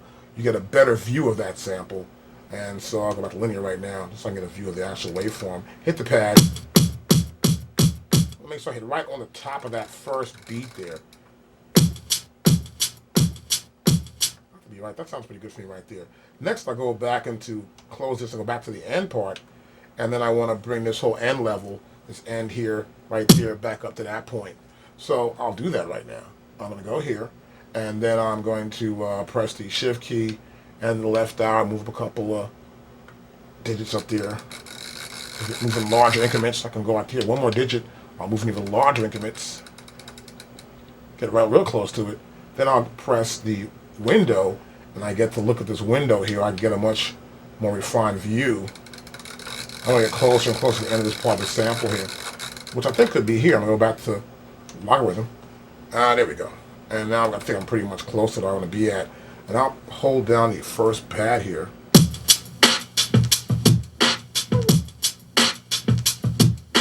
That's pretty good. Turn my volume down a little bit. So I got my loop pad held down so I can actually hear it as it loops. I like the way that sounds. I think my loop's pretty good, so I'm going to press close window. And next, of course, I'm going to press my edit button, and I'm going to go back here to discard, and I can get rid of any piece I don't want to have there. So it loops properly. I like the way it loops. So now I want to make it into a patch phrase. How we'll do this, we'll press chop. Now here in chop, we can set the recovery time. That means the time between each section. It's going to chop it up into several different samples. That means it's going to chop the bass drum up, the hi-hats, wherever the attack is the loudest. The attack would be the larger size of the sample. I can cancel, you'll see this. These peaks are the attacks, and this little line across there, there's no attack, nothing happening at all at that point. So this is an attack here, smaller attacks could be hi-hats, snare, kick, whatever. And so I can go back to chop again, and have mine set for recovery of 50 in this case, a threshold level of 60. Now threshold level, this sets the detectable level of the attack. That means the smaller the value, the more sensitive it is to detect the level. If it's very small, it'll see everything as an attack. So you want to make sure the detectable level of the threshold level is pretty much close to where you see, okay, the attack comes, we hear it sound good, and then we don't want to have it look for an attack until the next attack comes. So it sets an actual level where it can trace smaller or a lot of attacks or no attack. And here we have the sensitivity level. Now this sets the sensitivity used while detecting an attack. Now if you select a smaller value, this will make the detecting process more sensitive towards varying attacks. So by setting a small level here, it'll check out attacks that are low, like a little hi-hat, or a bigger bass drum attack in the waveform. I set it for 15 for this particular sample. Now next we'll press do it. And now it will chop my sample up. As you can see here, it's chopped up the samples into several different regions. And the whole idea is to get each region almost exactly where you want it to be. As you can see with my setting, I've got different region settings, so it helps it a little better to actually get the right attack. Now what I'm going to do right here is I'm going to hit a pad. That's that first one. I'll turn the data wheel. Second one. Third. Fourth. Fifth. Sixth. Seventh. Eighth. Ninth. 10. 11. 12. And 13. I want to get my whole region of each one of these regions perfect. Because that way, when I actually turn it into a patch phrase, it'll sound similar to the beat, and I can actually turn the tempo. When I want to turn the tempo around, it'll slide back and forth better between tempos. So, first I'll do is I get this region number 13. I'm going to improve the region. You want to get every attack region here perfect. You'll go and say, okay, let's do this right. Let's take this thing and it's nice there. Let's go to here.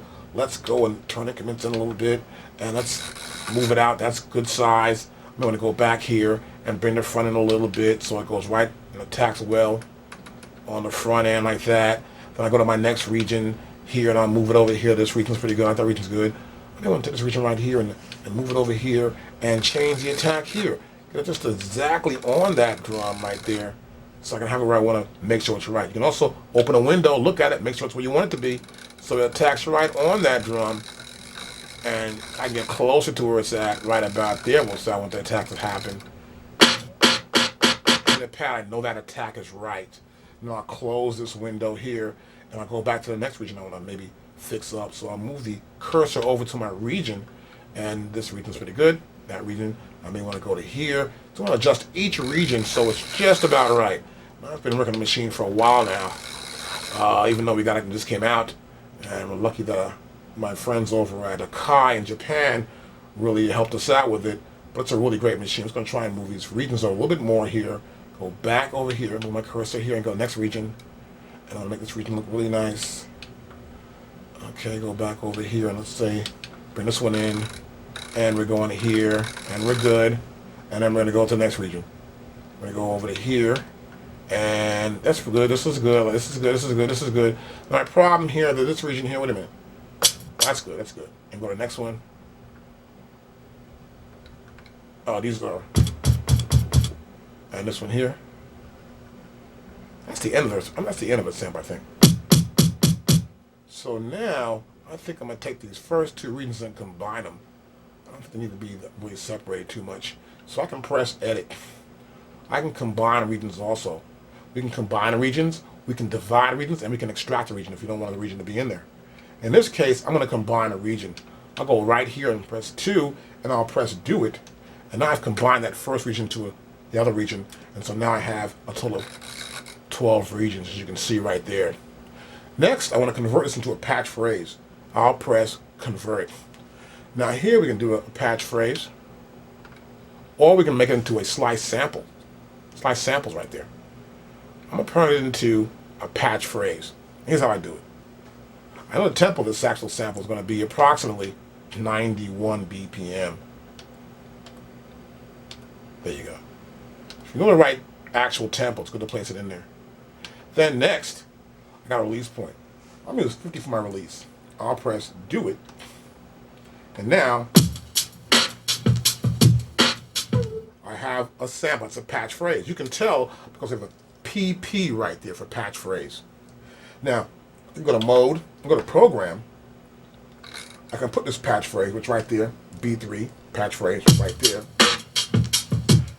With the mode and with the program, it's on the first A1 right there. And next what I'll do is I'll go back to main screen, and I can now turn this up now. Watch this. So you see you can turn the tempo up here, and that patch phrase reacts to the tempo. I put the numbers in like 120 right here, and press enter, and then. So the patch phrase allows us to take a sample and turn the sample into our own sample, so it'll actually react to the tempo here on our MPC 2500. Okay, now we want to take this sample and turn it into a slice. Now, of course, you go to chop, as we did before, And we have the auto going on, so I can press the auto chop, which is do it. And now we've got a slice of the very sample we want in here. I want to make sure this first sample got that first beat in it. So I'm going to take it and make sure that this first sample includes that first region in front there. Okay. Make sure it's included right there in it. And make sure it's right on the beat right there. So, and now we have these different regions, and we can see how many we have here. We have 14 different regions. But the last region here to be even wider than the first one. See how it's just a little piece right there? I want to make sure that region's like big enough for me to actually get a hold of. So I'm using my pads. That's perfect. Now I can convert. Now I'll press convert. I can convert it into a patch phrase, or I can convert it into sliced samples. Now sometimes you get a loop or a beat. You might like a snare drum in that beat, or a hi-hat, or the bass drum or something. You might want to slice it up and keep it as your own separate program. And you can do that now with our MPC 2500. As you can see, I've sliced samples. We got the release, and we have the create new program. So here, I want to create a new program. I go to yes. Got my release set right there.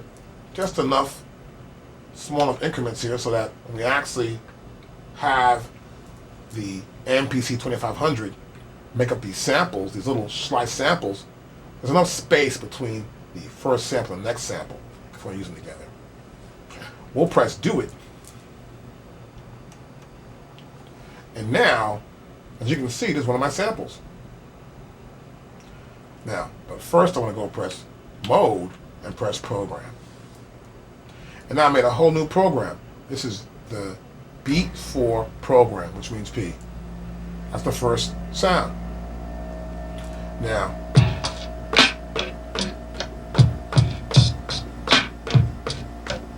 see that?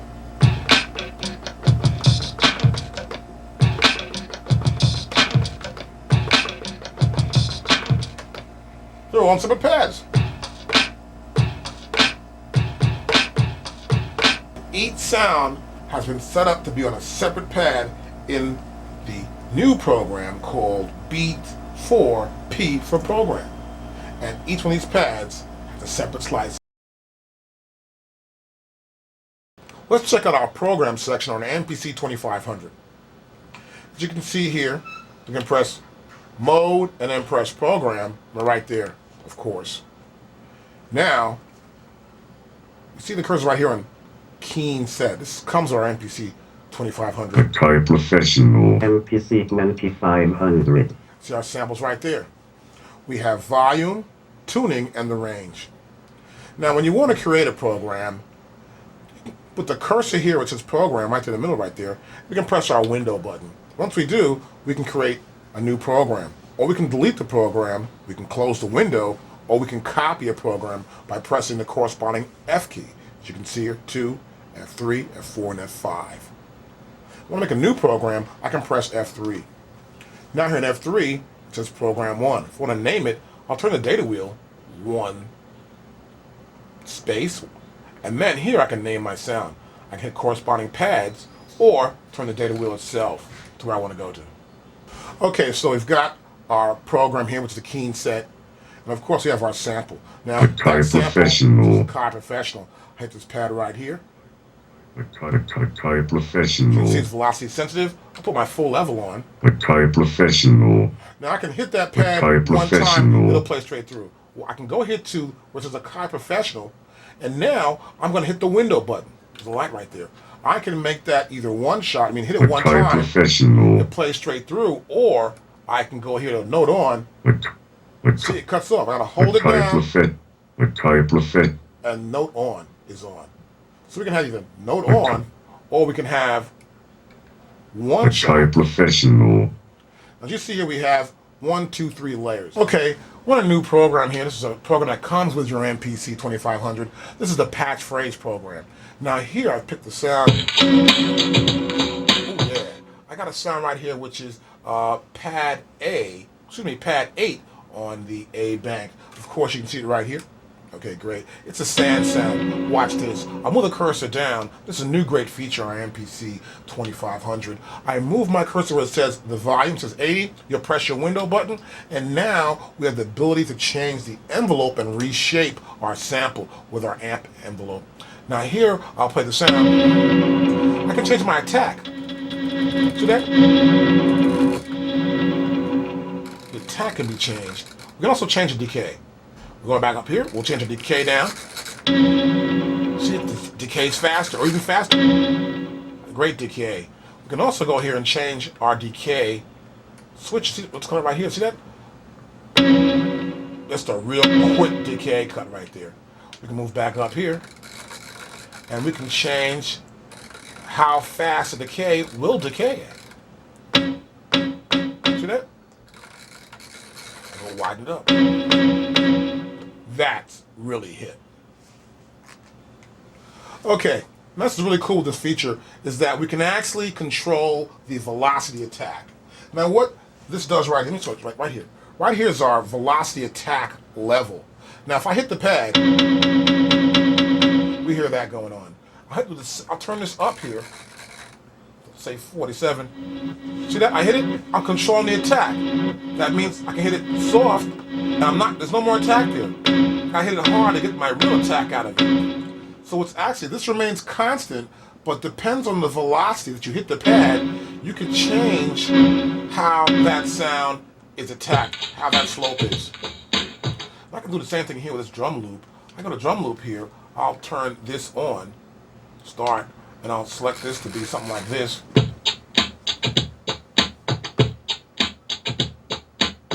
See that? Now, I'll go back to here and change my attack. I'll turn this up even more. See that? Now hit it harder.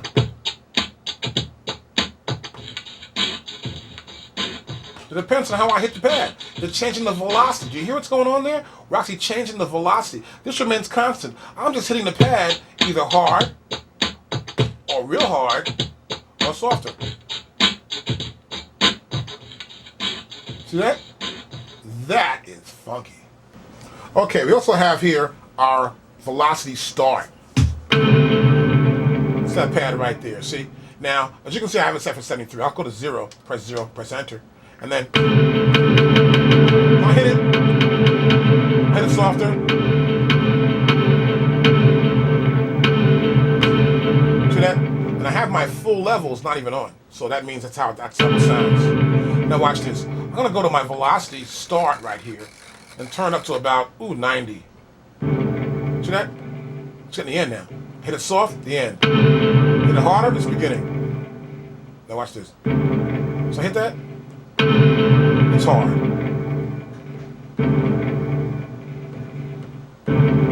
So I hit it soft, we don't get the beginning attack.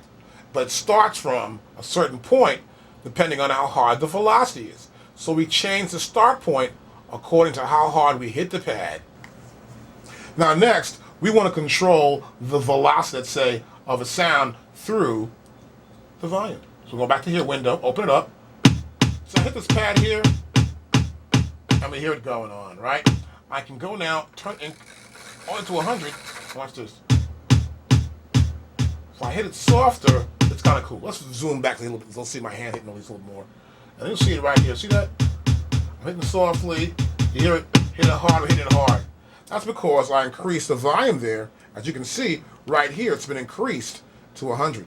Now if I move that to 0 again, back to 0, and hit my pad, no matter how soft I hit it, or how hard I hit it, it's still the same level of velocity. So the volume is controlled through the velocity that we hit our pad. Here we go.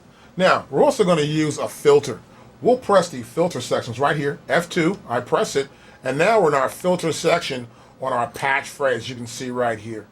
Now here in the filter section, we can do some unique things that we couldn't do before on our older MPCs. Watch this. I will now press the window button. We can actually have a filter envelope window. Now, I'll press close right here, press F4. And what we can do is select a type of filter. Here we can use a low pass filter. Now in a low pass filter, only the low frequencies will come through on a sound. See that? Only the low frequencies come through. My next one, we got a bandpass. Now here, what John, as I was saying, John's one of our interns here, thinking that this is actually a mid-frequency, right, John? Yes. We think like a mid-frequency here that you can actually get out of this. We can get our mids and control our mids at this point. Here in a high pass, only the highs pass. See that? Just the high sounds pass through at that point in this filter. We have a low pass too. We get more bottom. Hear that? More bottom through this filter. So we have the choice of our low pass 2, high pass, and our band pass, which we think is mostly more mid-range. And here our low pass 1, which is the first low pass we use. Now I can hit the low pass here. I can go to here and change the frequency of the lows that go through. Now I'm getting more high. See that? We're getting more of what's in the actual sample, the high end of the sample again. Now here, when I find a specific frequency I like, I can go into my resonance and increase that frequency. Now if I get it to distort some, if that distorts any at all, you normally would go here and we could lower it by 6 dB or lower it by 12 dB. See that? And it sounds a little better if it's not, if here it could be distorting. If it is distorting, control it here. Now, once I select the type of filter I want to use, I can then press the window button. And now we see the filter envelope field. Okay, now I can hit that pad. And I'll go here. See the volume here? The amount. I can go the amount either plus or the amount minus. See, nothing happens here. See that? That's all based on time. See that? I was going to go wide. See that? That's the time. That's based on the time value set here. And this will be the amount that adjusts to this time. I'm hitting the pad down. Now, I'll go back here to my time, turn my time to the plus side. See it change? It sort of changed the sound again. See that sound change a little bit more? That's kind of cool. You can actually develop your own sounds and tweak them out. Now, it's important for you to adjust, sort of relax the day, to sit down and experiment with how you can actually adjust your filters and your filter envelope section. Now, of course, here in this section, we also have, again, our velocity control through time. We'll go back here. We can change this up to here. I'm going to turn this up here. Velocity control through time. Hit it softer. Hear it? Softer velocity. It's changing.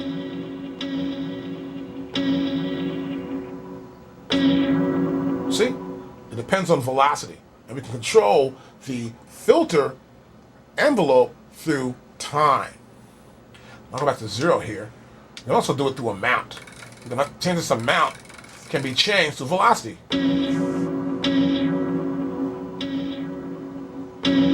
See the amount change? I'll put it softer.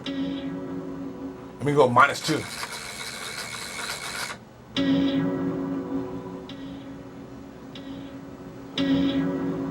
And I can change the frequency also through velocity.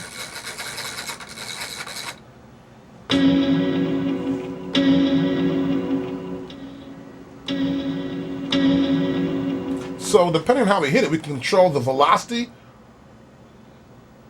with frequency, can control the velocity. The velocity also control the amount, and the velocity control the time. Here's our time, here's our amount, and here's our frequency. Now what we also notice here in this filter change section here, is you'll see here, now see this here, I've got this value set for 50, that's my time. Now watch this, I'm going to set my time to be longer now. Nothing, right? Now I'll move it back further, closer. See it? It's rising. That's kind of cool. So you actually set that, I'll go here. See, it took faster. So this time value is the time it takes for that filter to react. Here it's moving up slowly into it. Here, if we set this to plus sign,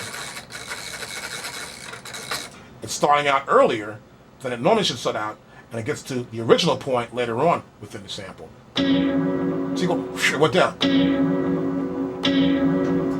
I can change my time point even longer. See the change? So it's important for you to experiment and get great sounds. You can do that with this new MPC 2500. Now what you can also do here when you got a sound, we could link filters together. Here we go to here, and we link, and they'll link it so that these two filters are doing the same thing, making it more powerful. So we are linking two filters together, and this is going to be the main filter, so both of these filters are doing the same thing right here. You can actually layer sounds. Now here, of course, we see MPC 2500. I'm going to move to a different pad here. Good, I'm on pad A11. It's bank A, and that's pad number 11. As you can see, we have these volume, tuning, and range. Well, we can go down here with the cursor down once, and we can add another sound to play along with the current sound we already have. And we can go to here and say, play a little shaker right there. Hear that little there? I can go here and play a cymbal. Let's hear this thing. Hear this. See that? It's a cymbal on that also. Move the cursor down one more time. I can play this blip. I can go down one more time. I'll pick another sample to play at the same time. And whenever I strike the pad, all these sounds will play. See that? We can also control the volume of each one of those sounds. I can go here to the bass, this low bass here, lower the bass volume. See that? So we can actually layer sounds. Now why this is important to know is because what you do as a professional, what most guys do, is we layer sounds. We'll add maybe a big drum here, a thinner drum here to match the two drums up, so you get a little bit of highs to go along with that big bass drum. We'll even do that with bass lines, or even sometimes I'll do that with some hi-hats. So I get two flavors of one hi-hat, it turns into a new hi-hat. It's kind of really cool. And you can also change, of course, the volume and the tuning of each one of these sounds. Okay, we've got our sound there, of course, AKAI Professional. I press the AKAI pad there, Professional. and you can see we got our tuning, the pitch. We can change the pitch of the sound. AKAI Professional. See, like AKAI Mickey Mouse? Professional. Just like- AKAI Professional. See, the little scrolly sound. AKAI Professional. I'll get that really deep. And that's how we do our Darth Vader sound right there. It's kind of cool. We can not just go in these larger increments. We can go in smaller defined increments here by going further out with our cursor button and turning the data wheel. See that? And we can also punch the numbers in. We can go like 0, 2, 2, 2, and then press enter, and we got the exact pitch you might want to be at or near. Just go 0, 0, 0, 0, enter, and we're right back to our normal fine-tuning start point. Now here we also have the range. These are the range. This is a velocity range. That means I can hit this pad, AKAI Professional. and that sound hits there. I go hear this bass sound, for example, and I may put another sound here. Let's put a different sound here. And so we can say, for example, that at this pad, we want to hear this when we hit it really hard, let's say, at that velocity. But at a lower velocity, we can hit differently. So I turn my full level button off, and I'll hit the pad. So I hit it real soft, or I hear that little hit it hard, I hear the bass.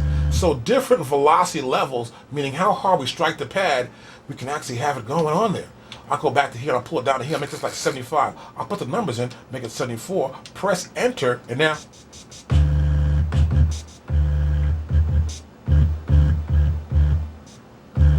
see, I press soft, I get that psst. I press hard, I get the bass sound. So we can control the velocity level of any sound we put here in our layers. That's really cool. What's so cool about our layers being that way, this works great for hi-hats. You may have a hi-hat over here, and let's say you get a hi-hat in, and we've got a hi-hat right there. That's a closed hi-hat. And we can go, see? So we got one level of this little wind thing, and then a hi-hat. You can have the bottom one be an open hi-hat, we'll say, or even harder hitting different hi-hat. See that slow thing? That's a merge right there, see that? We can actually change our different hi-hat, make a big symbol, let's say, for example.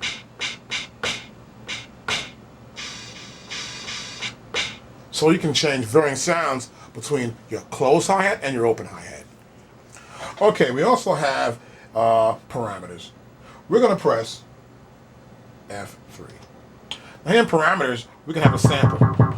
Ooh, bass sample. We're at bass section.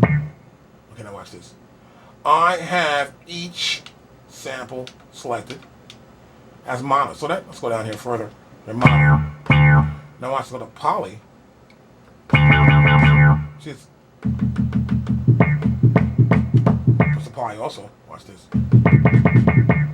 So they're overlapping. You hit it many times, it does it more than one time. If you go to mono, then it starts in the beginning every time you hit it over again. And here, I'll put this just to mono. Now, when you have a mute group, the next thing I have here is a mute group right below that. This is a mute group. Just make sure, let's say, this is mute group 2. That means here, everything in mute group 2 will cut each other off. If I play this first sample, or play the sample by itself, or play this one. Let's get a longer one. Here's one right there.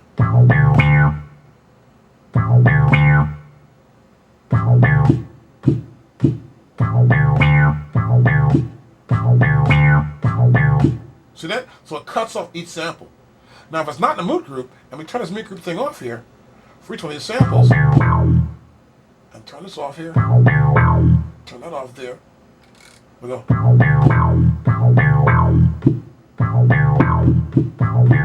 See that?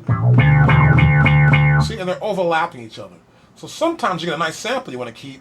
You have varying samples. Here we have different bass sounds. This program can be found, of course, on our MPC 2500. It comes with it. It's called the Bass Ace. That we can work your mute group along with your poly, which is your voice overlap, to get the right flavor for your sound.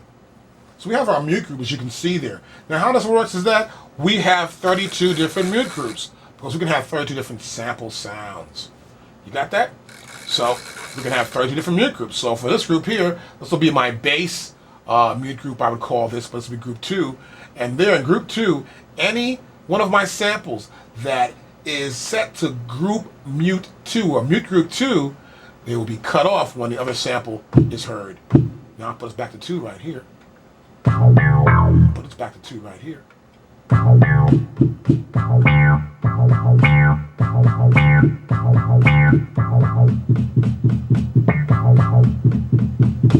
See that? And they're all set to the same mute group. So when certain sounds to that same mute group, then those sounds are cut off because they're set to the same mute group.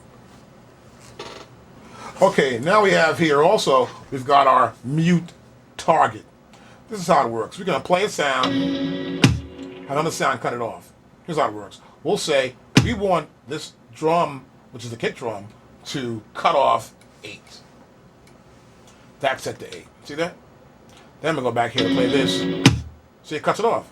So we can actually have this target a specific sound we want to cut off when the sound hits. And it cuts it right off. Okay, we've seen that feature. This is kind of cool. We can also go and say, we got a loop. Pretty cool loop. It's a patch phrase loop. We got it right there. We can go this loop. Let's say we can go to edit.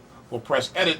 We got the ability to actually time stretch a sample. We can go right directly back into our trimming field or our editing of our sample field, and we can go back into time stretching. It'll tell us the original tempo, but if you know the original tempo already, put it in there already for you. And this will be our new tempo. We can adjust it to whatever preset we want, as we showed earlier, and set that preset to be within, as close to the parameters of what we think that sound's going to be. For example, this is a drum loop. So what I want to probably do, I go to here, and of course I look for like a drum loop or some sort of high freak or low freak rhythm. I'll go to right here. I can use maybe a mid freak rhythm setting. I can set A, B, or C, with A being the easier equation, B being a little harder, and C being the best. That means I'll calculate it. It'll make it just about perfect to what the original sample sound was once we change the tempo of that particular time stretching. Great features. We love the machine. This is cool too. We're in parameters, of course. We can press edit. And in edit, we can go to pitch shift, not just time stretch. We're going to pitch shift. Here in pitch shift, I got it set there for -12. Let's put it for like maybe -6 or something. -6. Okay, I pick my sound. That's the sound I want to pitch shift. I press do it. We'll try it. Let's play it. Whoa, I might like it. We may like it. Hey, we can retry or keep, or we can overwrite the original, which is this overwrite right here. If you want to do it, keep it. If not, press F4 and retry it again. Okay, so check this out. We also have our note. We go to note right here, and we can select the specific MIDI note that is a trigger. That means, let's say we have another drum machine or another sequencer. We can trigger other sounds and make this sound, okay, this will be D138. Or I can make that to be D sharp 1 or E. And that means when I hit this note and I have it connected to my keyboard and the MIDI out information will be sent to the keyboard, I'll play this note on the keyboard. You can set any pad for any specific note you want to set it for in this feature. We also have here our LFO. So our LFO is really cool. And this changes the LFO of a particular, and we can go by depth too, and pitch. That's hot there, go.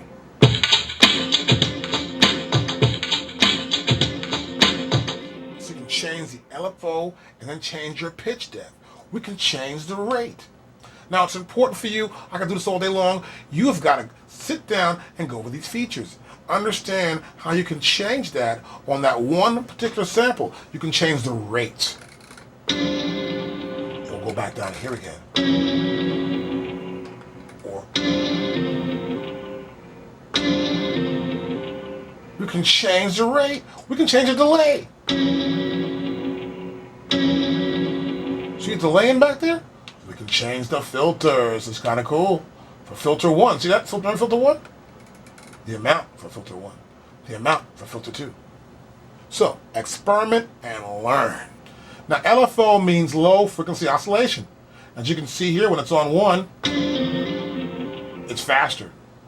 2, slower. 3, so it's oscillating back and forth. Control the pitch. Remember that. Okay, I've got my beat right here. As you can see, I've looped it at 90 BPM. You can see it right there. Okay, next thing I'm going to try and do here is I'm going to actually, let me name this track actually. I can do that up here. I can go to a window and I can name the track. Of course, I go to here. And I can name it beat. Hitting my pads that correspond to the letters. I put the beat right there with the cursor over one space, then hold the shift bar down, and then trigger off the left cursor button, and we got it. Now I'll press enter. That's the name of that track. I'll press close. That track is named beat. Always name your tracks. It's important to know where you are in any session you're doing, particularly doing some music, you know what I mean? You don't want to get lost and come back, what track was that? I have no idea. Oh my God. So here we go. Check this out. This little beat here. Now I've got one track up here. Rather, have some bass sounds on this actual thing. You can pan back a little bit, you have no idea what I'm doing right here. So,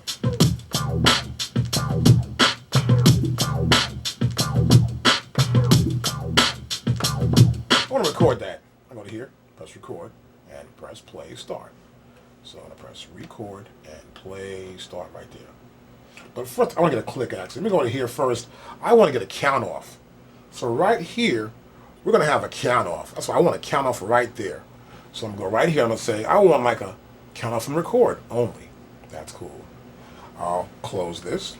And I'll get a 4-click count off, which is a quarter note count off. 1, 2, 3, 4.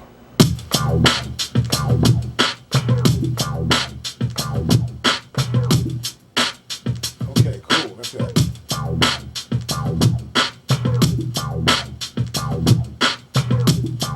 Now I'm gonna use a no repeat right here for them. Turn this off here. If I put this on and press overdub and press play, I'm gonna overdub. In this case, I'm gonna turn it off right now and practice a part.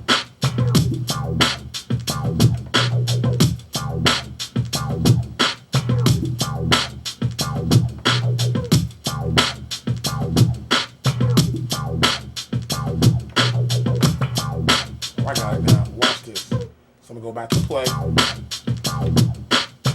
Go to record here.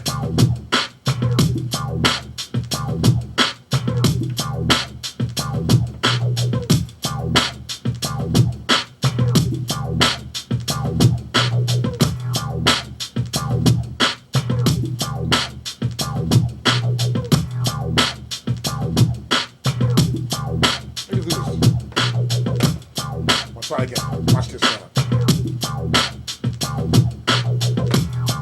I like that better. Just missed it last time. That's much better.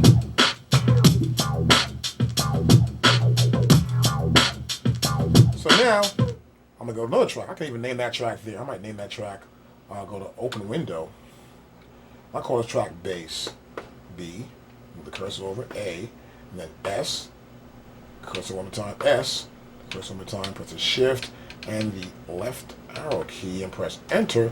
That's my bass. Press close, and that track is the bass track. Now I've got my bass track down. We're on a new track now. Add some sort of different effect sound. Now most of these sounds here you're going to find on the actual preset sounds they give you from AKAI. So it makes it easy to do a little demo for you. And you can do it yourself at home. I'm going to press my next bank, which is going to be my B bank right there. And it's the sound I want to use. So I'm going to go back to here and press record and play. Got our 1 bar count off there. So watch. 2, 3, 4. Okay, here we go.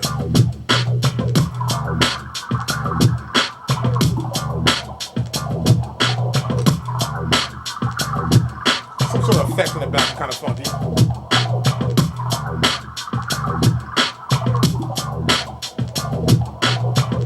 Press my mode, go to my mixer button, and now I can see the sound right here. So now what I'm gonna do, I'm gonna lower that sound down. Bank B, pad 4, and I'll bring it down somewhat.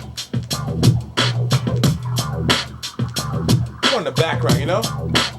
Add a little effect to the background of the track. That's kind of cool. Now I'll press the main button right here in the front.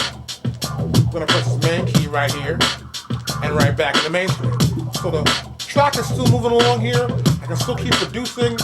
I turn off my overdub, so now I can go back into this is on earlier. I'll turn it off now.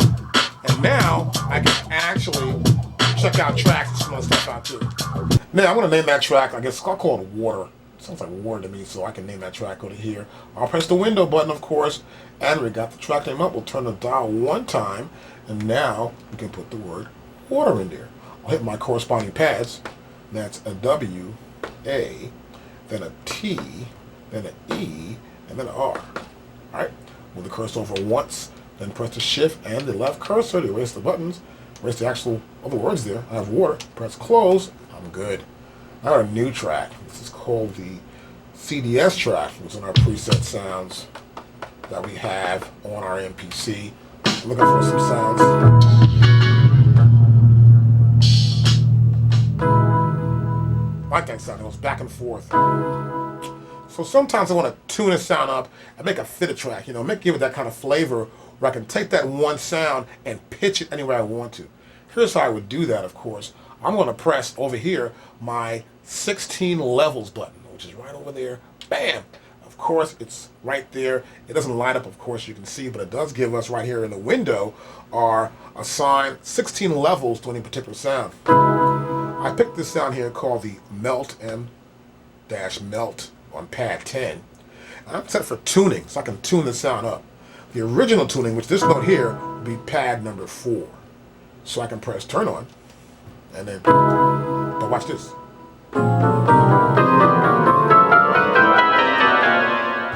So we have that one sound on many different pads tuned. Okay, we got this new sample here. I've got a little pitched up. Good. It's time to start making the beat up. I'm going to press this record button and play start.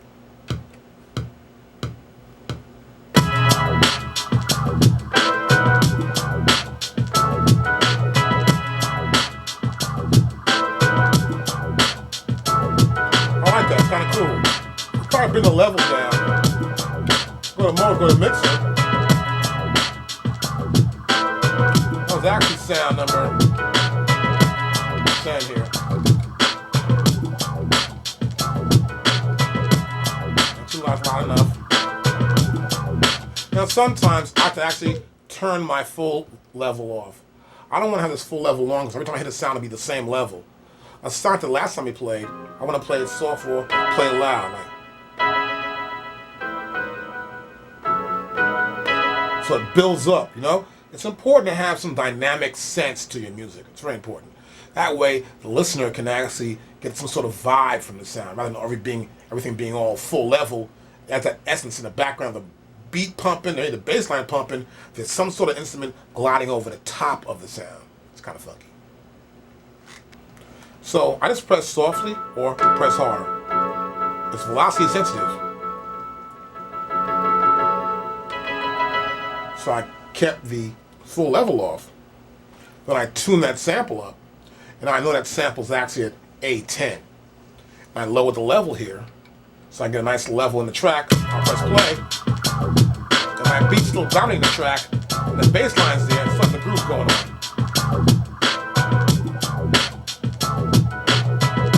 We got our beat right here. Turn the level down. Now the unique thing about this MPC, the real unique thing now is that we can record maybe some vocals inside this thing. This is kind of really cool. And how we do this, I'm going to take this cable right here and I put it in the back of my MPC into my record in on the left, like we showed you in the beginning of our video. Next, I'm going to go and press input through. Got input through right there? That's pretty cool. Now, once I got my input through going on, look here on our screen here. Look at our screen so it says right here. We'll zoom in so you can see this real cool idea we're going to do. We're going to do a little bit of vocals right there.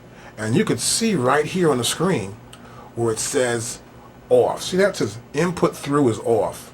I'm going to move my data wheel or press the data button, and now it's on. Now you can hear me talking through the mic. That's me, the DOC. Right there on the microphone, guys. I'm talking to you live. Hi, what's up, what's up, what's up?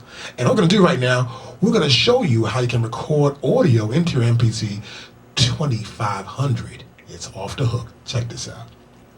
Now, I got the vocals going on. I also can add some sort of effect to my vocals also at the same time, as you can see here through the input. I can play the beat even. Watch this. I'll play the beat. Yeah, of course I'm rhyming. I'm rhyming with the beat on time. I'm a whack rapper. I can't rhyme. They say, get off the mic, Doc. You ain't on time. Yeah, that's right. I'm really whack, guys. But as you can see, now you can practice along with your beat. It's kind of funky and really cool. Not just that. You can go right here, and we can add some sort of effect to the beat. Like, watch this. Oh, I got that bass. Like, I'm almost late. What's going on, guys? How you doing? Oh, dude, watch this. Hey, what's going on? Can I help you, please? Yo, an aisle 4, please get that item. Madam, put it down, please. Look at that. Amazing. We'll go back here to a full low pass and take the resonance off.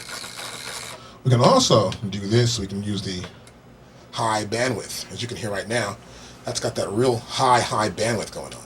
I can turn up more of this actual resonance right here and bring this down a little bit more and get a little closer to that kind of different sound. How you doing, Place? Can I help you, Place? That's really cool, right? We go back over here again. We can use a high pass filter, which you can hear all the highs there. And I can use the frequency and the resonance and then the attenuation right there. So, I'll turn this off for now. No need for this right now. There we go. And we have this audio going into our MPC. Now I can also actually sample this, but first I want to go to, let's say, mode and go to record and check something out here. I'm in main out, don't want to be there. I want to pretty much go to analog in. See that? Now you can see I'm on the left side. It's going to get that one side there. I want to go maybe to a mono record, for example, right here. And that's what I want to have, a mono going up, right? It's pretty cool right there. I like that totally. Now, I can record into my track also. I got a good level here. I like the level that's going on right now. It's kind of funky. And I'll go back to my main sequence. I'll press the main button. So we'll draw the camera back so you can watch every element of this and see what we're going to do here. We're going to do a little recording. I'm going to press the main button right here. And we pressed it. Now we're going to go right back in with the camera. And we're going to show you something else here. We're going to go to here and move the cursor down to where it says drum. Now we open a window. And right there it says direct recording. Pressing turn on will enter direct recording mode. Pressing turn on will enter direct recording mode. Got that? I'll press the turn on and not the recording this track. Let's cancel that. I want to go to a fresh new track. A fresh track, a new track. Always go to new track when you want to record directly into your MPC on a specific track.